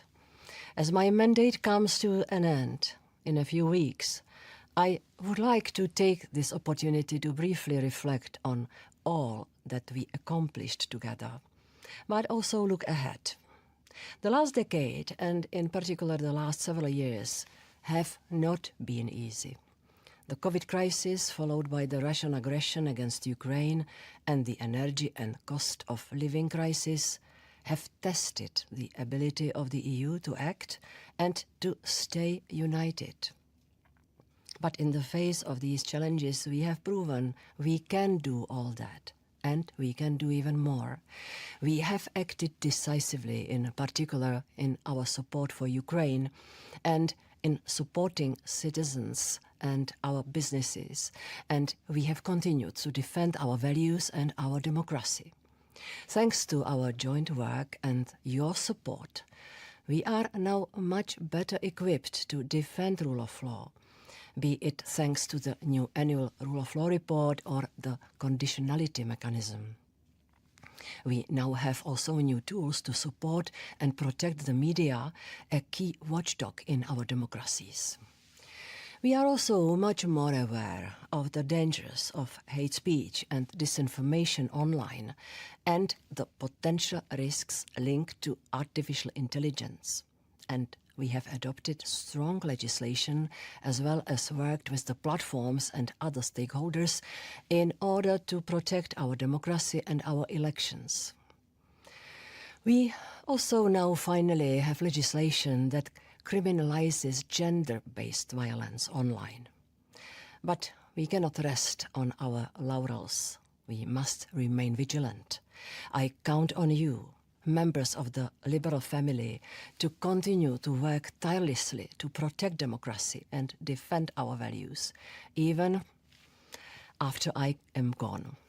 I hope you will support the announced Democracy Shield, further strengthen the rule of law, and remain vigilant against foreign interference, disinformation, and hate speech. That you will help protect the vulnerable, such as children and young people whose mental health can be under pressure in the online space. I also hope that you will continue to support our candidate countries and Ukraine in particular, so that our space of European values and democracy can grow even further. With all this and much more, I wish you the best of luck and thank you for all your support over the last decade. It has been an honor and a privilege to be a part of this Liberal family. Please welcome to the stage the European Commissioner for Justice, Didier Reynders.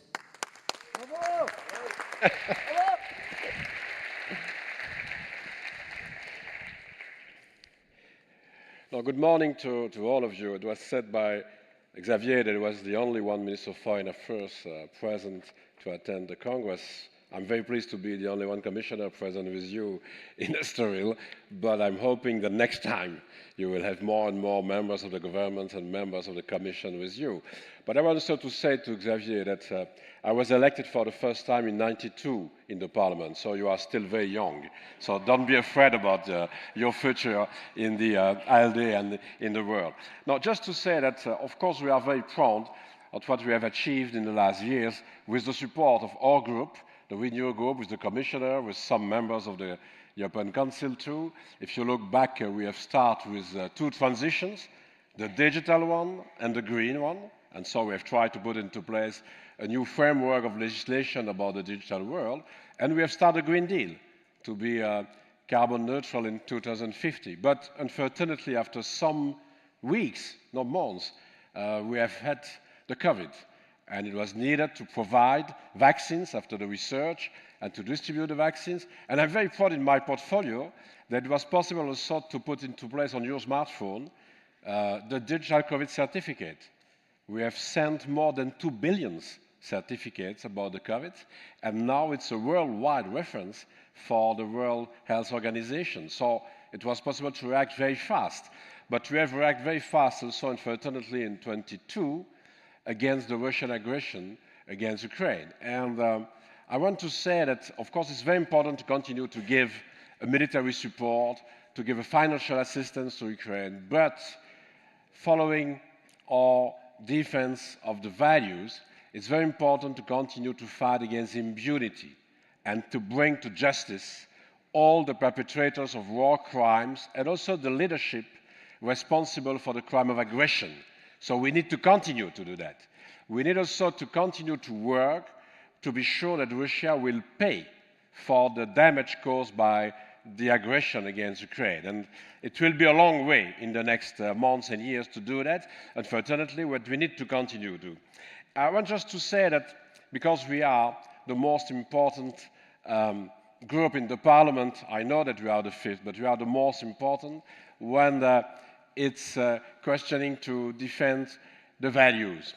And we have put into place new mechanism. Now we have published the 5th Rule of Law report this year with recommendations to the Member States, but also to some candidates. We'll continue to do that. It's very important to continue to pay attention to the rule of law and to make maybe a better link with the single market, with the competitiveness. Because if you want to invest in the Member States, you need to be sure that you will have in front of you maybe an independent justice and that you will live in a world without or with a very low level of corruption. The same, we have tried to continue to protect your personal data that you have on your smartphone, and we will continue to do that. And we have tried, Sandro, to develop the consumer policy, and Sandro will take the floor just after. But with the presence of some committees, was possible to introduce better protection online, like we have offline for the consumers, but also we have introduced the right to repair for the consumers, and we have tried to fight against premature obsolescence. You are all on your smartphone, maybe in some minute they will stop if you have an old one, due to the premature obsolescence. We have decided to fight against that. And then we try also to be a front runner to protect environment and human rights in the supply chain of the companies. I know that it's a very complex and difficult issue to put into place a due diligence process in the companies.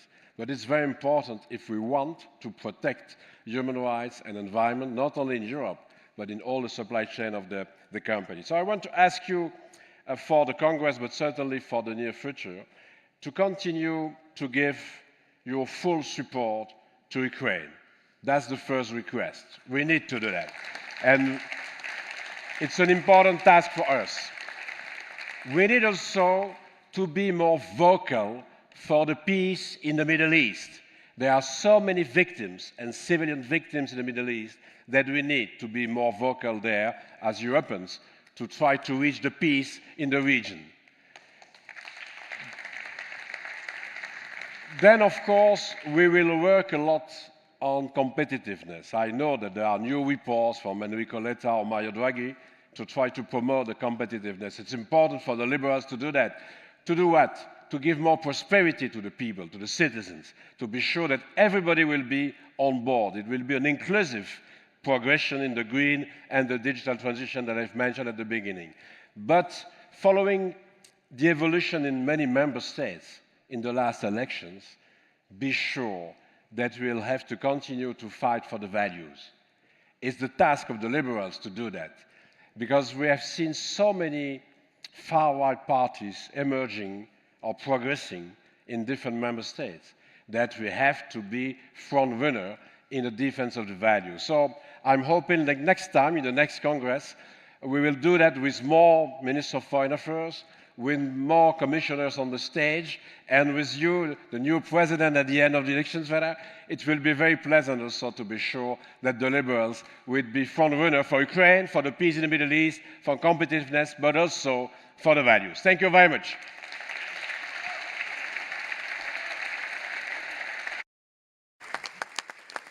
Please welcome to the stage the Secretary General of EDP, Sandro Gozzi. Yeah.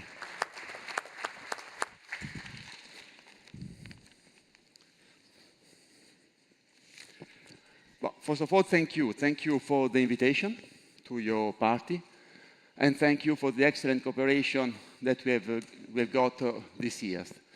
Thanks, Timmy. Thanks, Ilan. By the way, you got a very nice tie today, Ilan. Thanks, Didier, your Secretary General.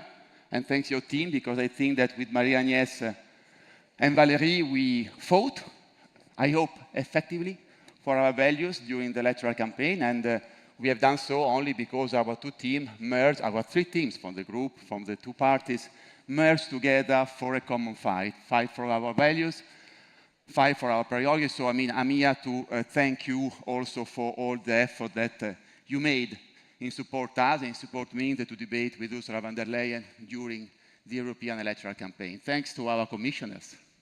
Thanks, Didier, for your relentless work on consumer protection and the fight for justice, also international level. And Didier was, I think, it's the first time that the European Commission was so engaged to fight for international justice. For the first time, the Commission took a global role in fighting for international justice, rule of law, and I think that this is very important for our family, and is an heritage on which we have to build.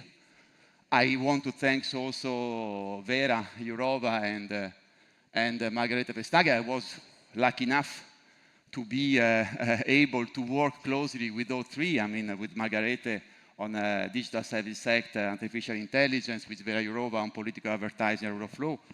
And Didier, I think that we have been a wonderful team, liberals and Democrats together, and I think now the job is extremely difficult. It's extremely difficult because the new cleavage not only in Europe, but around the world, is between forces which wants to convince our public opinion that after all it's not worthwhile fight for liberal democracy. And there are other illiberal models that are much more effective and they are much more attractive.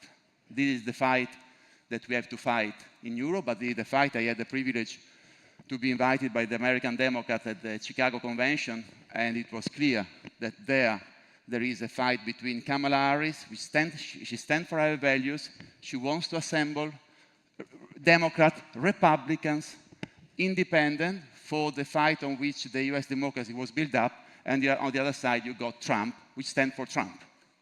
Trump, we stand for something which is totally incompatible with the experience and the successes that we got in our democracies. And it is not by chance that during the TV debate between Kamala Harris and Donald Trump, the only leader which has been mentioned by Donald Trump was, guess whom? Viktor Orban. It is not by chance that Viktor Orban tomorrow will be in Italy together with Matteo Salvini. Because it is clear that if Trump wins, our fight against extremism, illiberal forces, totalitarian forces, which will be even more difficult than it is today. I want to also thanks Valérie Ayé and the group for the confidence they have made to me. 2 days ago, I've been elected chair of the UK delegation, and I want to seize this opportunity to address myself to the UK delegation, the Lib Dem delegation for United Kingdom. Count on us, count on Valérie, count on Renew, count on us to start a new phase in our fundamental relationship between EU and UK. I think that it's time to turn the page and it's time to build up a new partnership. So count on me. I hope I will be able to count on you. Simplify, innovate, and reform. These is our 3 key words. We need to simplify, you have said it already, simplify the way the European Union works, stand by the SME, innovate along the Draghi report. We are the only group which have fully embraced the Draghi report in the European Parliament. The other, starting from Ursula von der Leyen, only do pick and choose. We think that that is a fundamental competitive agenda to promote investment and reform. I was listening to Ola, our Ukrainian friend, and she's right. She certainly lied when she said that the accession of Ukraine to the European Union is a part of the solution to stop the war. But we have to be very serious about with our Ukrainian friend and very serious with ourselves. It is impossible to unify the continent without reform the Union. We must reform the Union to unify the continent. We must reform the governance, we must get rid of the veto, we must reform the budget, we must promote investment, we must favor a group of countries to move ahead as they wish. This is something that we must do for us, and we must do also for our Ukrainian brothers and sisters. Very last point, I fully agree with Xavier. It happens to me very often. Never give up the fight on rule of law and fundamental values. Never give up the fight on fundamental values. Because the very moment where you think that you can take for granted, in that moment you start to lose them. This is why we must continue to fight for rule of law, we must continue to fight for fundamental rights. This is why this fight is even more important with the liberal forces from the extreme left and from the extreme right, which has grown in force, in strength, in numbers in the European Parliament. So, dear Svenja, I know we are working already very well in the Single Market Committee. I'm sure that we work even better in the function that you are just about to take on. United we stand, divided we fall. United in our diversity, you liberals, us Democrats, we will win. Thank you very much.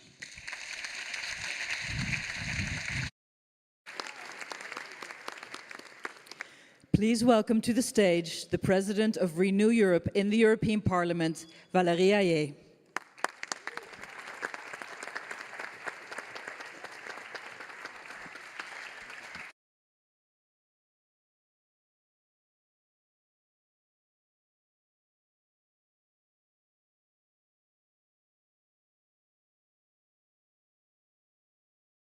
If I open it, it's better, easier indeed. So, hello everybody, dear friends, dear liberal friends, dear Democrats, dear ALDE, I'm really and more than happy to be with you today. Dear Rui, I don't see anymore. Rui, you're here. Dear Joao, I saw Hannah, but I don't see her anymore. Thank you for welcoming us in this beautiful Estoril. It's a bit gray today, but very refreshing. And so thank you very, very much for welcoming us. Refreshing and renew, I really think go hand in hand. It is as president from your Renew group in the European Parliament that I want to talk to you today. This Congress is more than just a very exciting bureau election. It's a Congress destined to put wind in the sails of liberals for the new European mandate. This Congress is also about thanking Timmy and Ilan for all their hard work since 2021. So please join me in a round of applause for them. Timmy, Ilan, go stand and take a bow.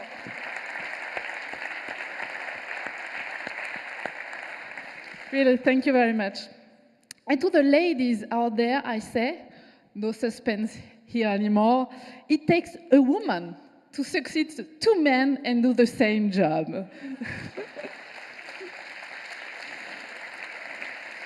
So, jokes aside, Svenja, good luck for the next months and years.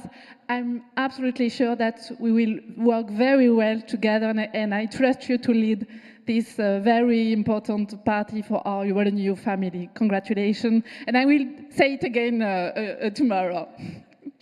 So, my message, dear friends, is simple. Renew is still here. Renew is here to stay. ALDE is here to stay. Liberal, centrist, and democratic politics are here to stay. Yes, the European elections results did not reinforce our family as a whole. But in several countries, here in Portugal, there in Slovakia, also in Ireland, in Belgium, we achieved extraordinary results. Even though we have lost in terms of quantity overall, we have not lost in terms of quality. We have here a room full of party leaders, commissioners, ministers, MPs and MEPs that are fired up and ready to go. And I would really like to thank our commissioners, Didier, of course, Margaret, and Vera. You did a great job during these 5 years and more than 5 years.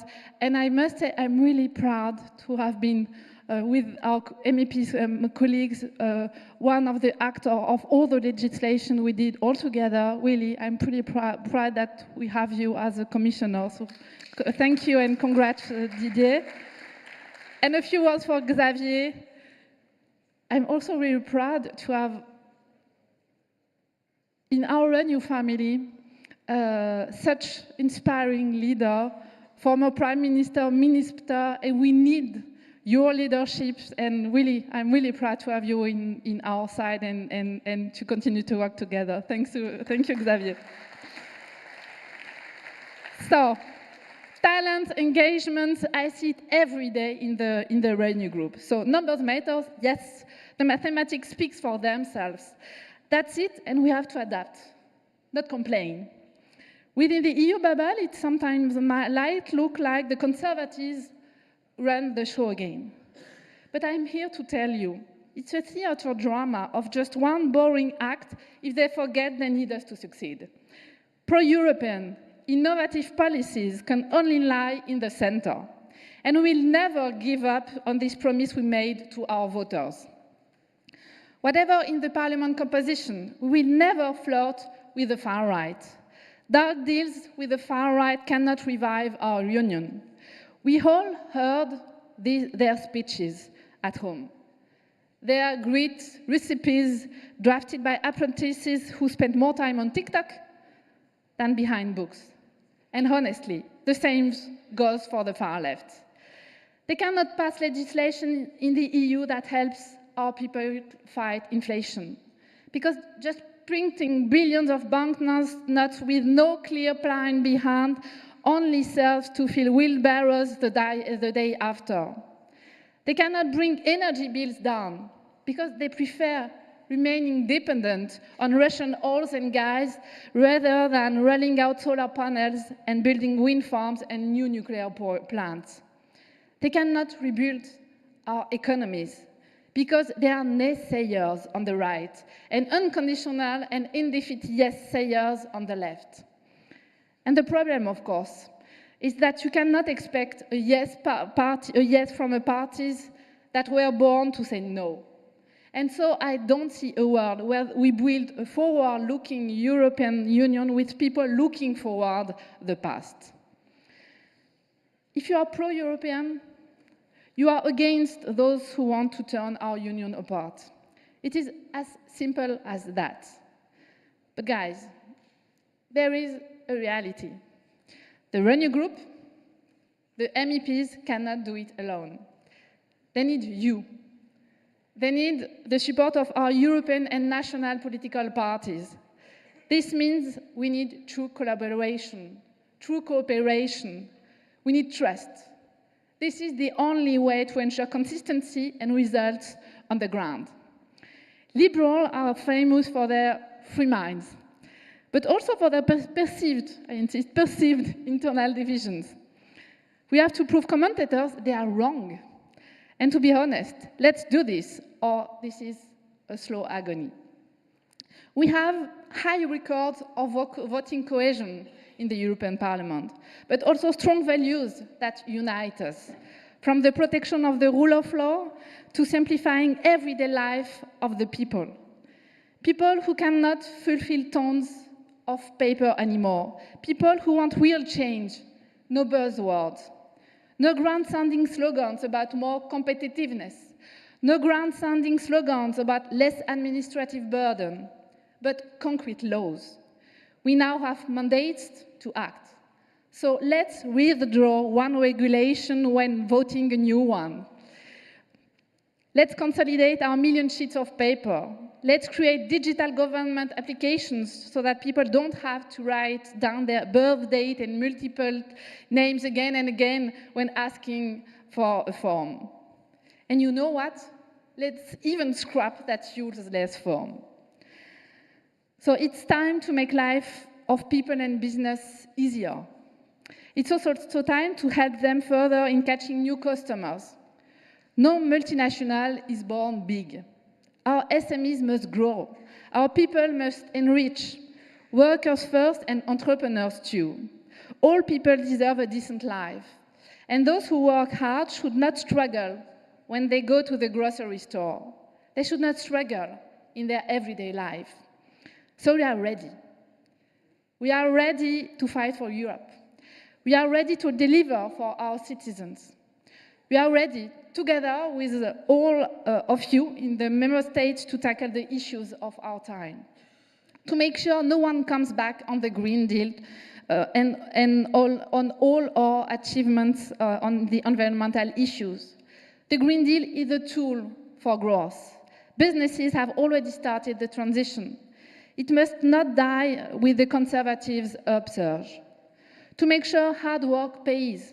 To make sure education is there for all. To make sure we can defend ourselves. To make sure our continent is safe and secure. To make sure our Ukrainian friends win this horrible war led by the Russian Vladimir Putin.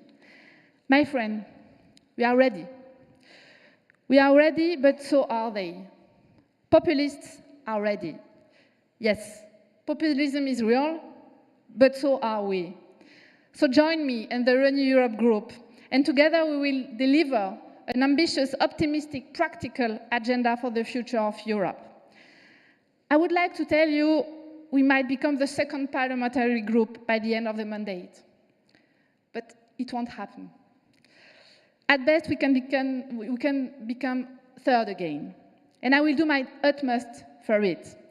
But I will need you. It's a shared goal. It's a common work. It's a common duty. And then we have to work hard to, yes, become the second largest family in 2029, to make sure liberals come back stronger than ever in this parliament, in the 27 capitals and in the parliaments. It is possible.